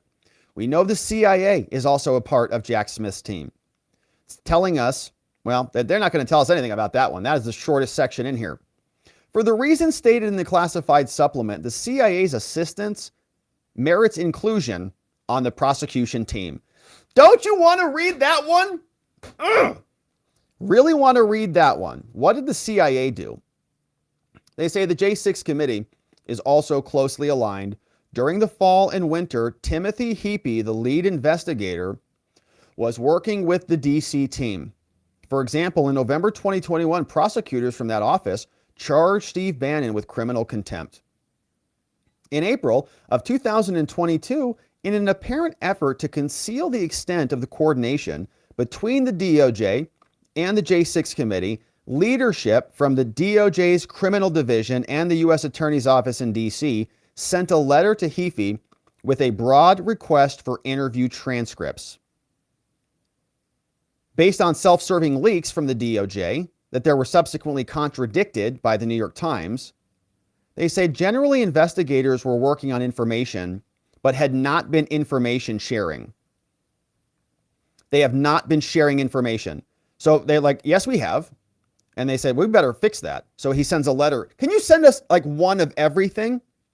He's like, oh, certainly. Thank you for the official request. Here is one of everything, to cover up the fact that they were already sharing everything. Now, at some point, the committee started to engage in negotiation. A deal was obviously struck between the two, but none of that's been disclosed. So we need to see that now. They give us some discussion. They say, this is important. Materials that are in the prosecution's team, are a part of the team, within their team, need to be disclosed to us. The team is not limited to the attorneys who entered their appearances on this case.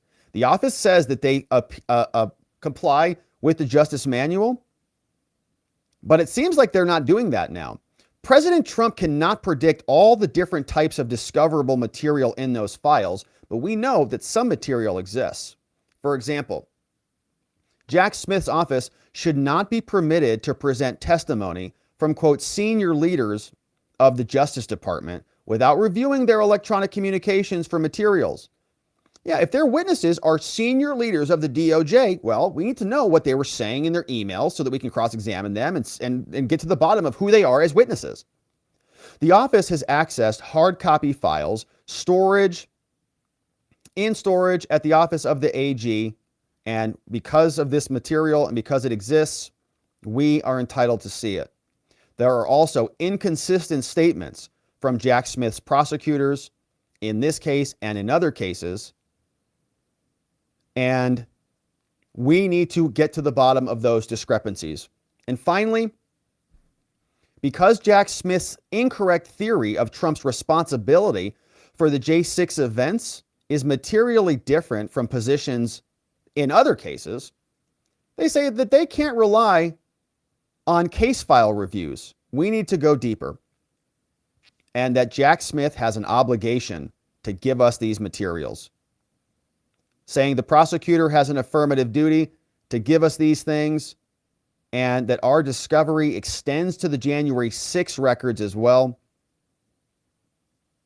In November 2021, General Milley told the committee, we have a boatload of documentary stuff, both classified and unclassified. I'll make sure that we get you whatever we have. It's a lot. So General Milley is likely a prosecution witness. He turned over documents to the committee, including classified materials. And so if Milley gave them to Cheney, we want those materials as well. And for the foregoing reasons, they say President Trump respectfully submits that the court should enter an order defining the scope of the prosecution team so that we know what we can go get. If it's just the DOJ and Jack Smith's office, well, we can't really go outside and get anything.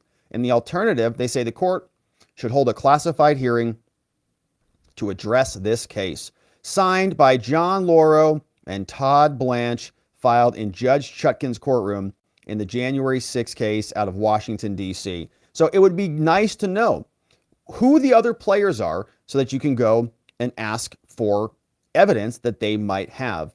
But we know what Judge Chutkan is likely to do, which I think will be to deny this or to say that it's not her position, right? It's up to Jack Smith's team to define Jack Smith's team. And if they want to argue over bits and pieces of evidence, she'll deal with that in another motion to compel.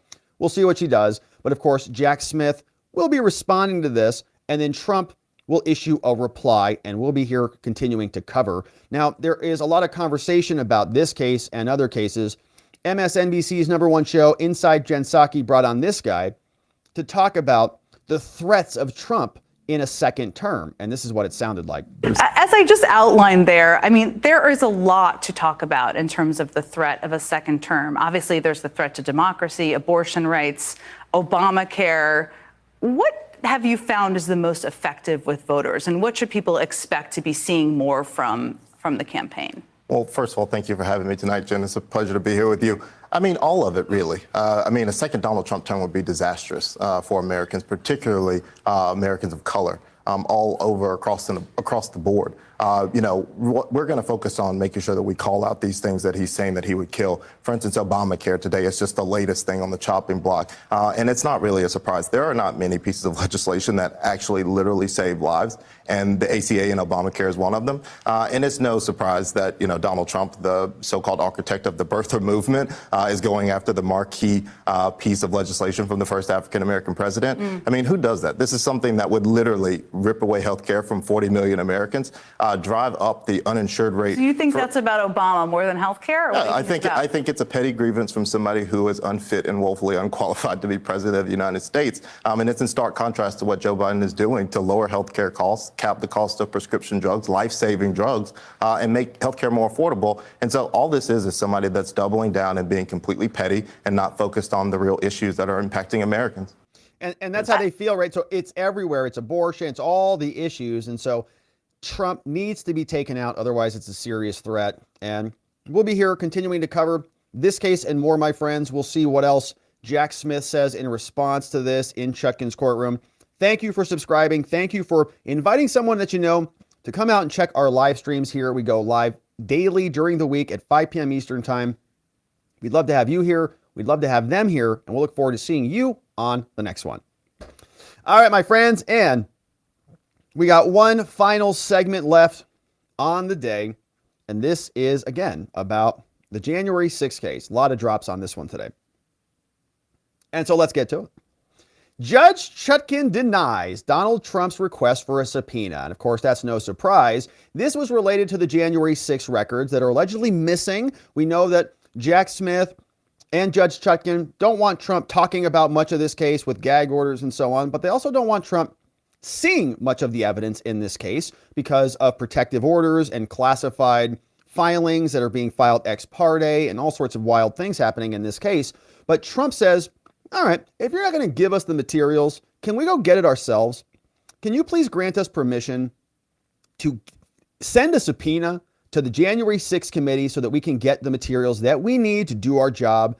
We are lawyers. We have the right to defend our client. We're supposed to have the presumption of innocence and a free and fair criminal proceeding, but of course that's not happening. So they asked for the request for a subpoena. Chutkan denied that. We'll go through it and then we'll listen to some reaction from some hysterical people on the media waves. But this is what Chutkan said. In an opinion and order 7-pager out of the District of Columbia, Trump said, can we please have subpoenas so that we can go get these records? Jack Smith said, you don't need the subpoenas. Here is Chutkan agreeing with the government. No surprise. She says, before the court is Donald Trump's motion for subpoenas.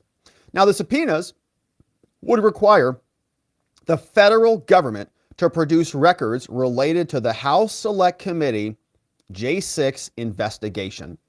And for the reasons set forth below, Judge Chutkan will deny the motion.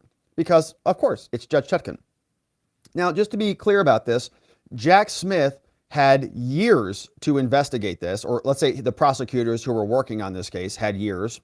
Then he gobbled them up when he was appointed. Then they had months to bring their case, subpoenaing everybody, using grand juries in D.C. to go after people in Florida and D.C. and everywhere. Trump wants one subpoena to go and get some materials that are relevant to this very case, and the judge denies him, right? Trump has no time to prepare a defense. Trump has trial coming up in March. He asks, can I please get more materials? No, sorry. Here is what they asked for. The motion requests leave to issue subpoenas ducis tecum. So bring some documents with you to 7 non-party individuals. Who are these people? The archivist, the National Archives, NARA, Deborah Steidel-Walt. The clerk of the House of Representatives, the person responsible for preserving the J6 committee records. The current House on Administration, which is the successor entity to the J6 committee that was supposed to receive those records. After the conclusion of the committee hearings, Richard Sauber, special counsel to the president, Jonathan Meyer, general counsel to DHS, Representative Barry Loudermilk, U.S. House of Representatives, and of course, fishing Benny Thompson, the U.S. House of Representatives, the chairperson who was in charge of the January 6th committee. Chutkan continues. She says Trump's proposed subpoenas center on certain purportedly, quote, missing materials from the Select Committee's archives. And the subpoenas group the requested records into 6 categories. This is Chutkan writing. She says, all right, here's what Trump wanted. Select Committee missing records, records about methods, practices, about transferring or archiving the Select Committee missing materials, because we know that when they basically put them in boxes and the Democrats lost the House and the Republicans got it, the Republicans are alleging that those records were filtered out, stuff was deleted, stuff was not preserved before it was handed over. They say that there are also records and communications about the loss or destruction of the missing materials. Trump wants communications from the DOJ or other law enforcement agencies related to the missing materials. They also want records and communications from the executive branch, the DOJ, and others, and any other thing that is related to the missing records. Chutkan says, well, here's the rules about subpoenas. She says subpoenas are not appropriate where the moving party seeks materials that you can get on your own or if they're a fishing expedition. She says a pretrial motion like this one has to meet 3 standards, and that's the rule. She says, you know, Trump has just not met his burdens. Trump has not sufficiently justified his request for the missing materials or the 5 categories. He says, you know, Chutkan writes, Trump's proposed subpoenas, they define, quote, missing materials as certain records and communications that the committee sent to the executive branch because the Congress sent stuff over to the White House before they wrapped up, which is wild. And then the White House apparently then transmitted those records to Sauber, the White House counsel. So Select Committee sends it over to Biden, essentially. Biden gives it to the White House lawyer. And they want also any letters dated as well as temporary committee records identified in footnote 1. They say at a minimum, Trump asserts those records go into several categories: video recordings, witness transcripts, intelligence information from the Secret Service, witnesses, other information, private operational details, and if materials were given over to the White House, that material, and so on. Now, the judge says, according to the letters that Trump cites, however, the Select Committee did not actually send any material under most of those categories. So do you see what the judge did? Very sneaky, very sneaky. Just says, actually, the things that you requested, the January 6th committee never sent them. So they're not actually missing. In other words, you're not asking for the right things. Now, as the government notes, so the Sauber and Meyer letters describe transmitting only written transcriptions of the witness interviews, not any other records. So you're asking for a bunch of stuff, but they didn't even send any of the things. So, and the Thompson letters' first footnote only identifies written transcripts of interviews. And so thus, between what the Sauber and Meyer letters transmitted and what the Thompson letter footnote described, the subpoena's definition of missing materials, it only reaches subcategories A and B. All right, so in other words, they're saying the judge is being very, very granular here, saying basically all of this, this whole section here is just not even relevant. All right, you're not even asking for this because you're only referencing Thompson's letter and Sauber's letter. And Thompson's letter and Sauber's letter, they're only kind of talking about A and B, which are witness interviews. So because you didn't ask for the right things, because you're referencing those letters, you just don't get them. And saying that Trump doesn't even contest this. So the court doesn't even need to consider the other things. Now, with regard to the subpoena for the written interview transcripts, subcategory B, the government says, we already got those materials. It obtained those materials from the January 6th committee, from the White House and the Secret Service, and we already gave them to Trump in the first production more than 2 months ago. And Trump doesn't dispute that either. And so because the written transcripts are available, well, you don't need a subpoena for those. And so that leaves subcategory A. Now we have the videos left. The judge is just using whatever she can to get rid of these. We have subcategory A. Now, the videos, Now, the written transcripts have already been given to you. And so why do you need the videos? The defense, Trump, has not established the relevance of the videos. The motions say that the videos could be used for impeachment of witnesses. But evidence that could be used for impeachment is relevant. But Trump provides no basis for concluding, this is so corrupt, it's a wild, finds no basis for concluding that the video recordings contain any such impeachment evidence. So she says, you want the videos because you say that there might be impeachment evidence on them, but you haven't made a showing that there's evidence that might be useful for impeachment purposes on the videos. You haven't shown that yet. And you're going, well, that's because we haven't watched them. So we can't watch them to see if there's impeachment type material there. Obviously. But Judge Chutkan says, well, because you haven't watched them, you can't provide a basis for concluding that they contain evidence. And so this falls short of the burden. And because you can't show that you might need that evidence, sorry. They say you could have used the written transcripts of the interviews to identify particular portions of the video recordings where a demeanor or tone or expression would likely provide some impeachment evidence.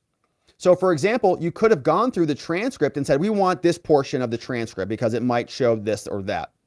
But you don't even make that attempt to do it. And so, accordingly, you have not carried your burden because you're not asking for it with specificity for the missing materials. And so, sorry, you don't get it. You also fall short on the remaining 5 categories of records. Those categories cover documents pertaining to missing materials, including their storage, loss, and transfer. But Trump does not state with any specificity the information he seeks in those records, repeating that only it's important because that they were a part of the attack investigation.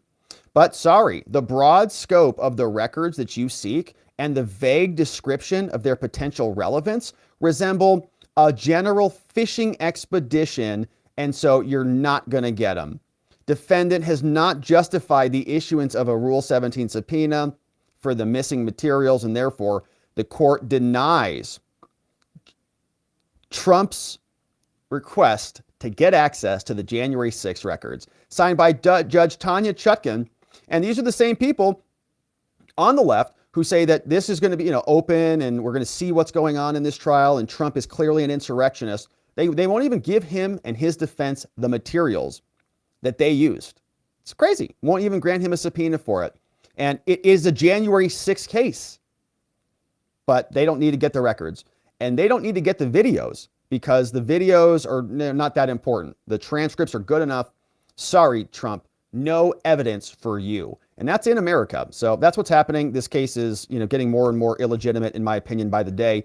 And this is what some of the people are saying, that if Trump has the opportunity to get the videos, if he gets the subpoenas, he might be able to use that material to convince Americans like you and me that the DOJ is corrupt. And we're very susceptible to Trump and his language. And we're not that intelligent, so we can't really parse out what's true or not. And so they need to protect us over here on MSNBC. But it's important that the American people understand this. This is a very dangerous and precarious time in this country.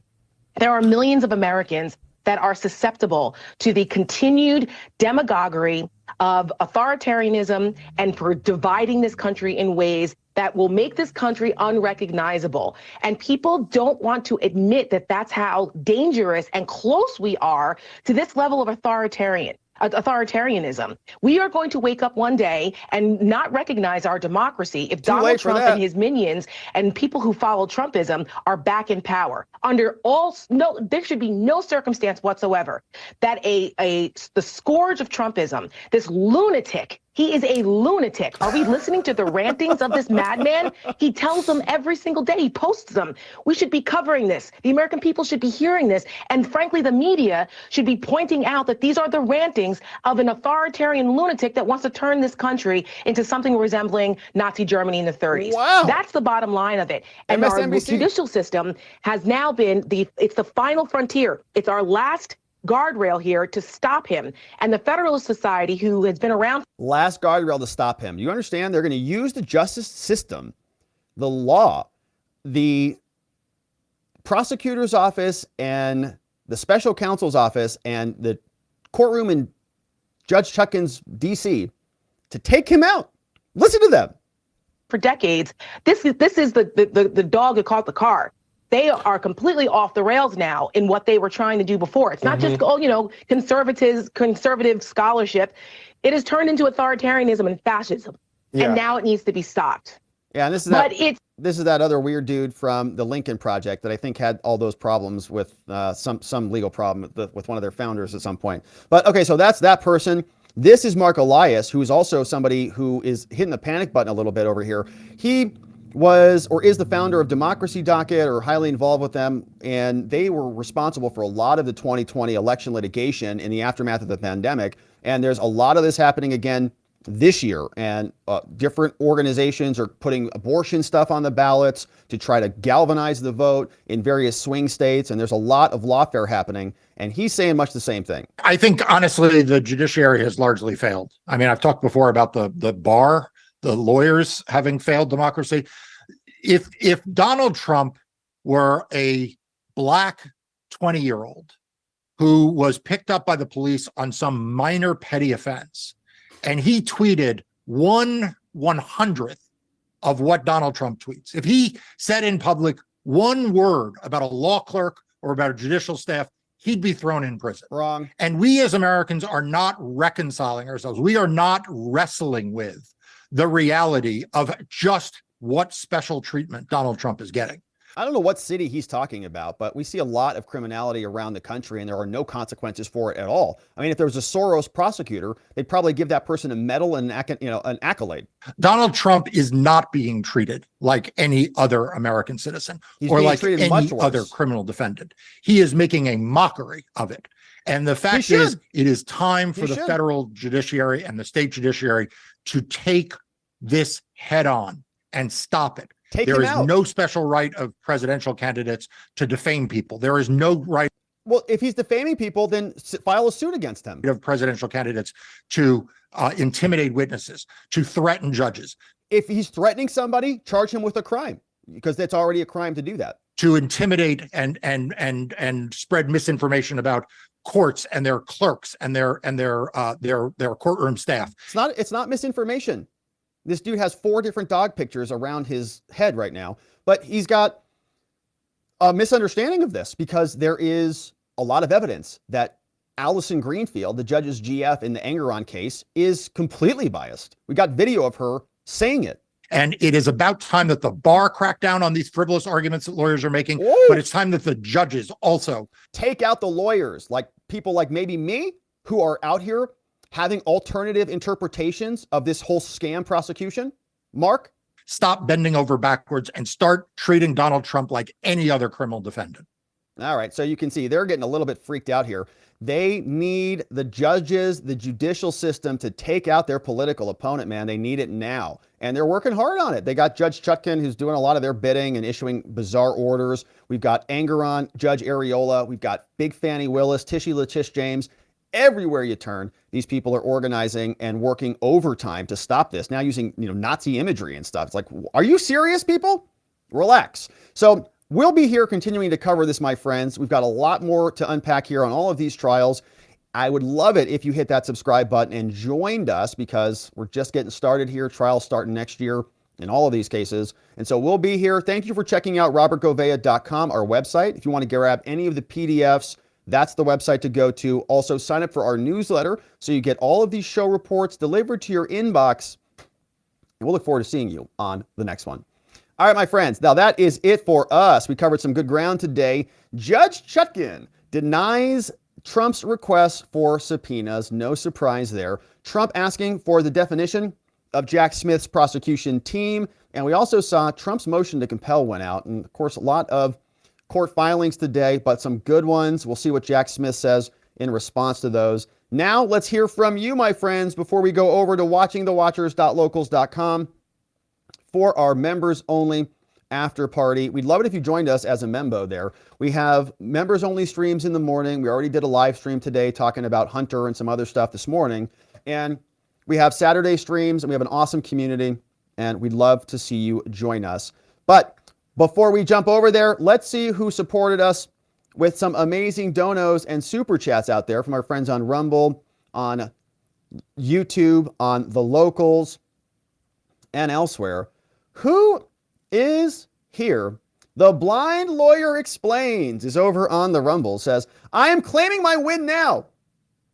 I have been saying voting rights is a 1983 claim or a Bivens claim, shouting it from the rooftop. Now, the Eighth Circuit agrees. And I think we posted a video on that one, did we not? The Blind Lawyer? Is that what you're referencing here? Obviously, we didn't talk about the Eighth Circuit today, but yeah, that was a new video that we dropped. Thank you to the Blind Lawyer. Good to see you, my friend. Fred Pedamonte says, so what were you doing in Hawaii, Rob? Unfortunately, that was just a hypothetical. I wasn't actually in Hawaii, unfortunately. Dolphin Fan is the man in the house, bringing in 5 new membos. We got, thank you, Dolphin, bringing in Steven, Dr. Who, E, Da Freak is here, Brandon T, and Magoose is joining us. Welcome to Magoose. And thank you to Dolphin Fan is the man for bringing in 5 new membos. We got this one over from Tony Hay Munkets, 5 new membos from Tony. Tony, thank you. We got Liquid Rock Aquatics is joining us, and I know Liquid's over on locals too. Rose, we got Raul Ramirez is here. We got Marry Me, and we got Lamont Storm, all coming in on the YouTubes.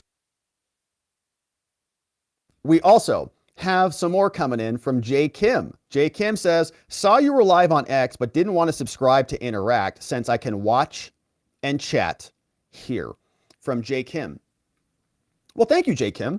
Well, I appreciate you watching us wherever you're watching us on X or on the YouTubes. It looks like you're here on YouTube now. And so thank you for sending in the very nice dono. We are live on X. We got our Rumble working today too, right? So Rumble is, hopefully it's still working. Yeah, Rumble still, to our Rumble friends, my friends, we had a problem yesterday. I apologize for that. I tried to schedule it twice on Rumble, but it did not work. It's working now. And I think they were having a little technical difficulties and stuff like that. So shout out to our Rumble friends. We missed you guys yesterday. I tried. I was very disappointed. But hey, Tony Hay's back. Tony Hay bringing in 5 new membos. William L. Nobody. We got Richard Caspers here and Kurt S. all coming in courtesy of Tony Hay Munkets. What's up, Lydia? Lydia W. Man, very nice dono. Very nice super sticker from Lydia.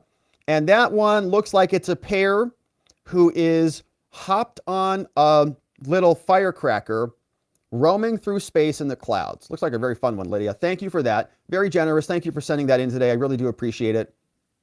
And I'm glad it's your first dono in the house. Another one from Tony. Hey, man, Tony, thank you. Bringing in Eric L. Coco Hull. Kitchen Mortician is coming in. We've also got WA Crime Network and Byron Granger brought in courtesy of Tony Hay Munkets in the house. Thank you, Tony. Pinecone bringing in a new membo. We got Sassy Tech joining us.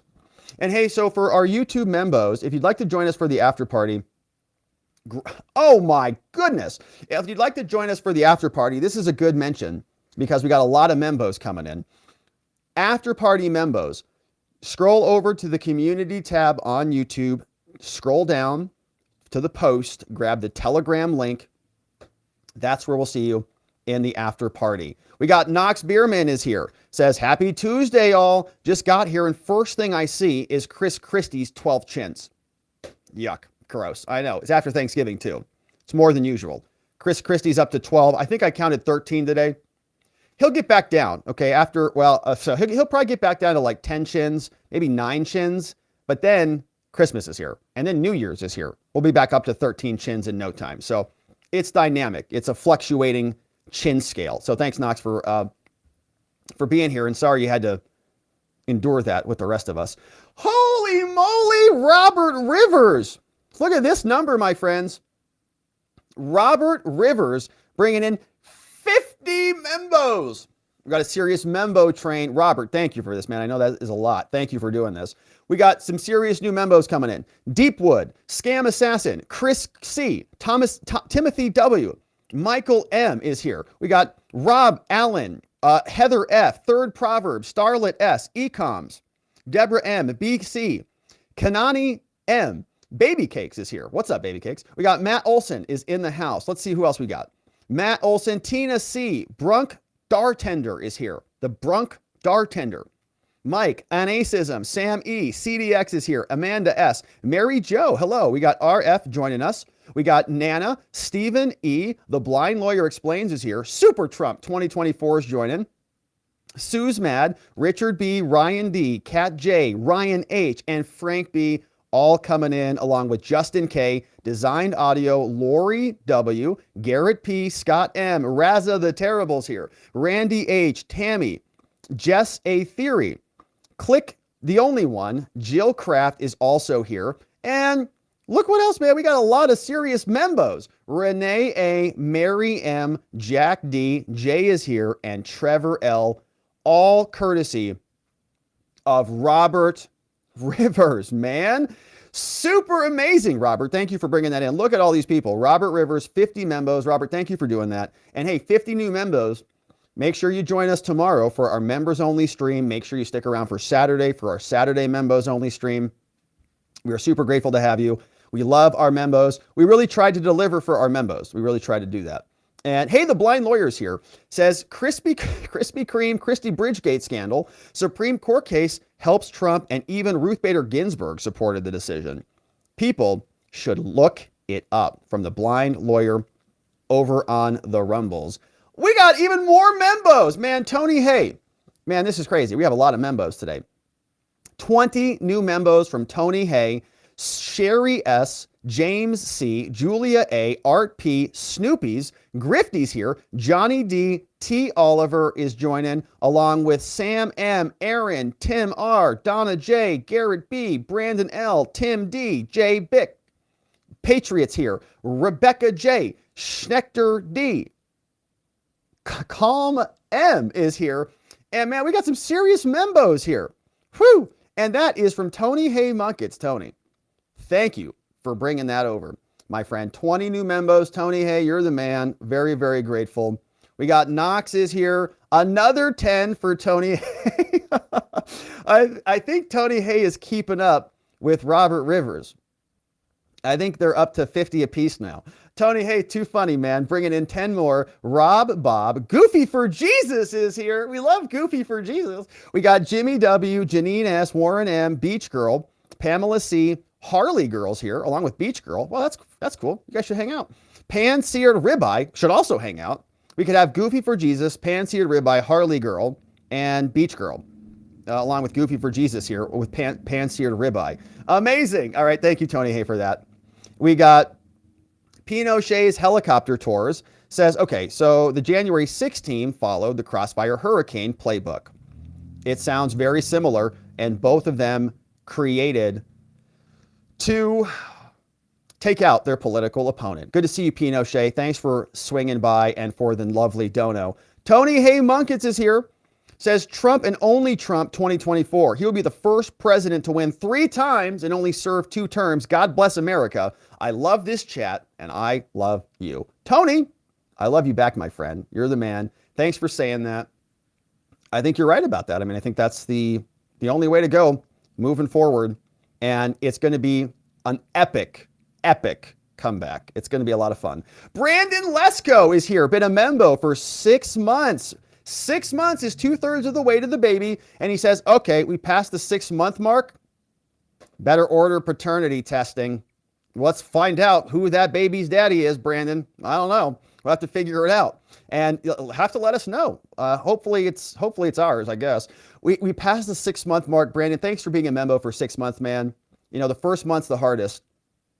And 6 months is a nice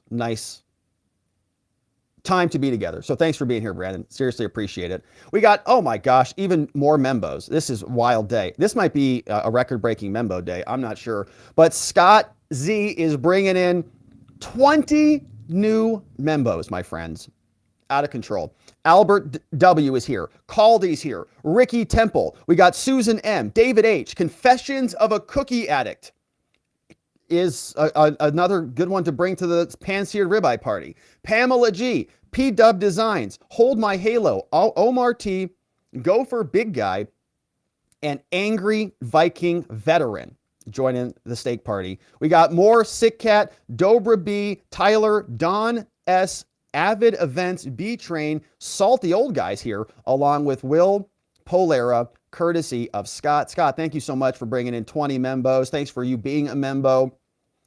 Our morning-only member stream tomorrow is going to be lit, and we're excited to see everybody come in and join us. Thank you, Scott. We got Debbie's here, says thanks. Thank you, Debbie. Thanks for saying that on Locals. Of course, we're going to go over there for our after party here in a quick minute. Tony Hay Munkett says, can you please give us some new emojis, please? So I don't know if I can do the emojis, but the GIFs, I can do the GIFs.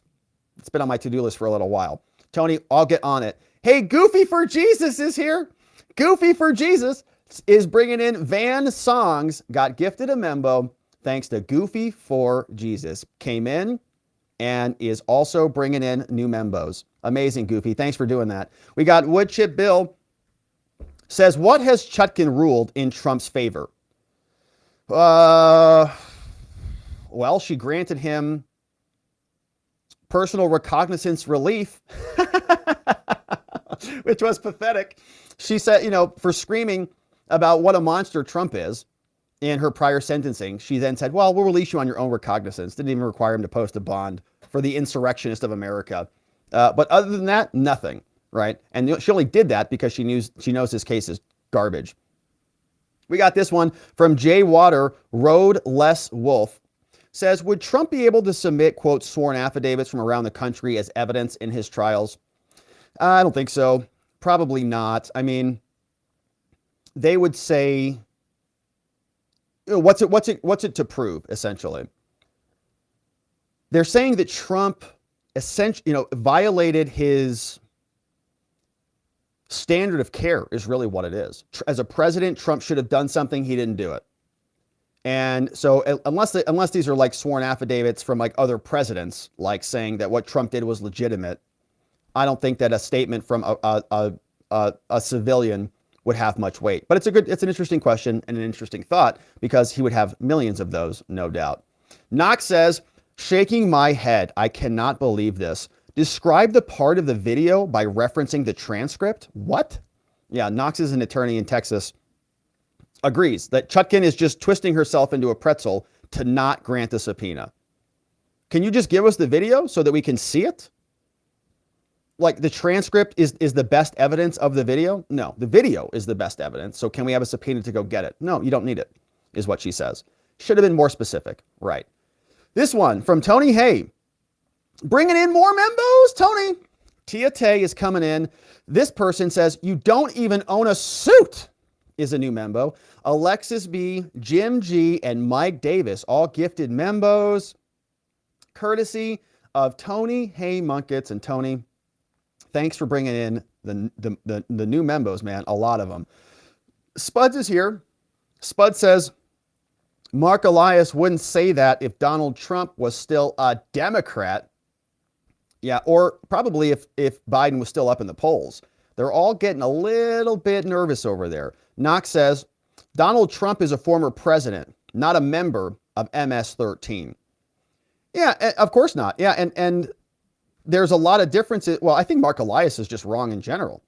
It's like they're being a lot harsher to Trump. A lot of other people, like liberal Democrats, for example, they've said all sorts of things about rigged elections, and they didn't get indicted at all.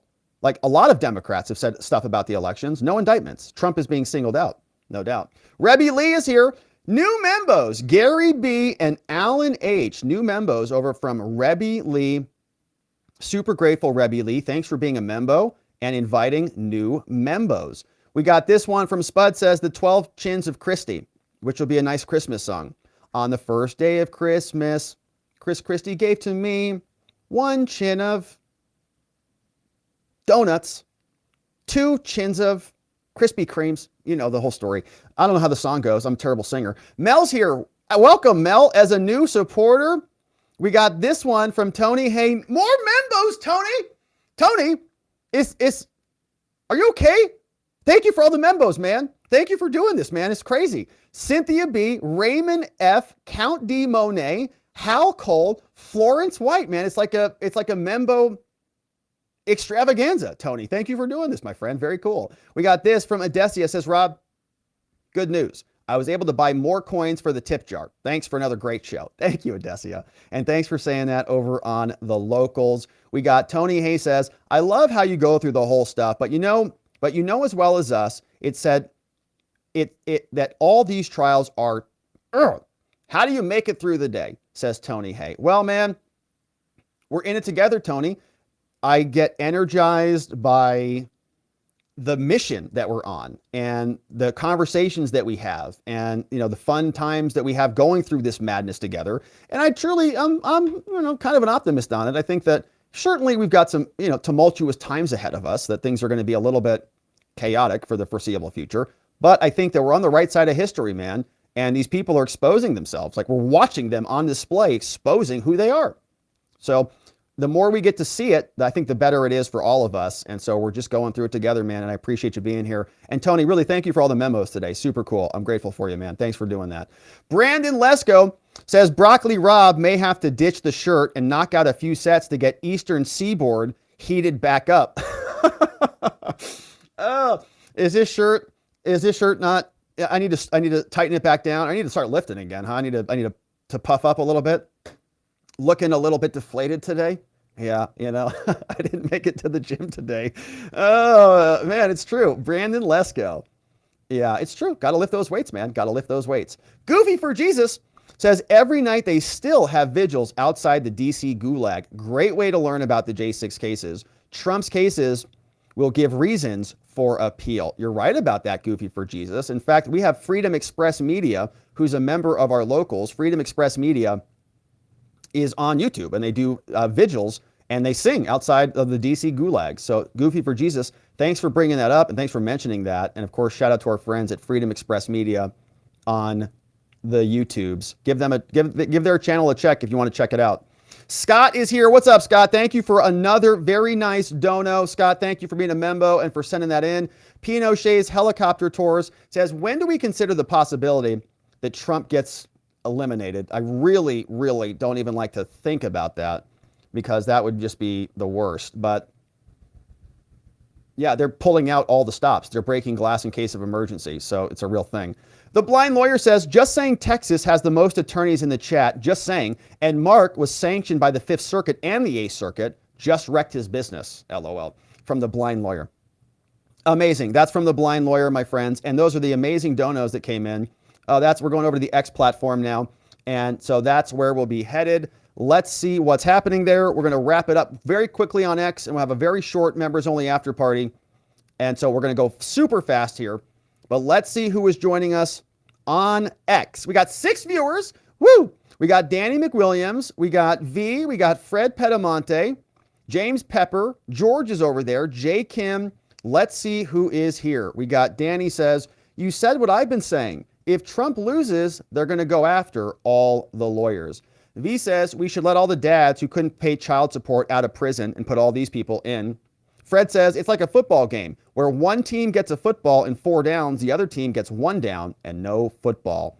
James says I created an interactive map of toxic waste sites around the place. George says, nice, we had some good news today. Gonna make some great clips to share. So thankful for the show. Shout out to your team and you, Rob. You really make the show. Thank you, George, man. Super nice comment. Jay Kim says, hey, love the channel. You provide amazing, up-to-date, real-time, valuable content that's hard for us to find. Thank you. And thanks for saying that, Jay Kim. Exculpatory information. Pumpkin Marie is here talking about Kyle Rittenhouse. And man, some good comments here over on the X platform. And if you want to follow us, it's at Rob Govea. ESQ is the address. But that, my friends, is going to be it for us on the day. We are going over for a very short after party. that if we'll get caught up tomorrow morning if we miss anything. But shout out to our mods and meme smiths on the day. Our friend Vianticus Prime, who is modding down the fort for us, along with K Bean, Just Cause, Playin' Hooky, Ronnie Cole, our friend Zulu, Beyond Geo. We got Zach Nichols, John Allen, Janek 909, Dog Digger, and our friend Donut Mind Me. Thank you everybody for modding down the fort and for clipping away for us. Shout out to our friends Geegum Geegum, Sleepy Dogly, and Nathan NA10 Meme Smith in the fort down for us. That, my friends, is it for us on the day. We are going over to watchingthewatchers.locals.com very briefly. We'll see you there, my friends. If we don't, we will be back here tomorrow to get into it all again. And we hope to see you right back here so that together, with your help, we can shine that big, beautiful spotlight of accountability and transparency down upon our system with the hope of finding justice. Make it a beautiful night, my friends. Sleep very well. I'll see you right back here tomorrow. Bye-bye.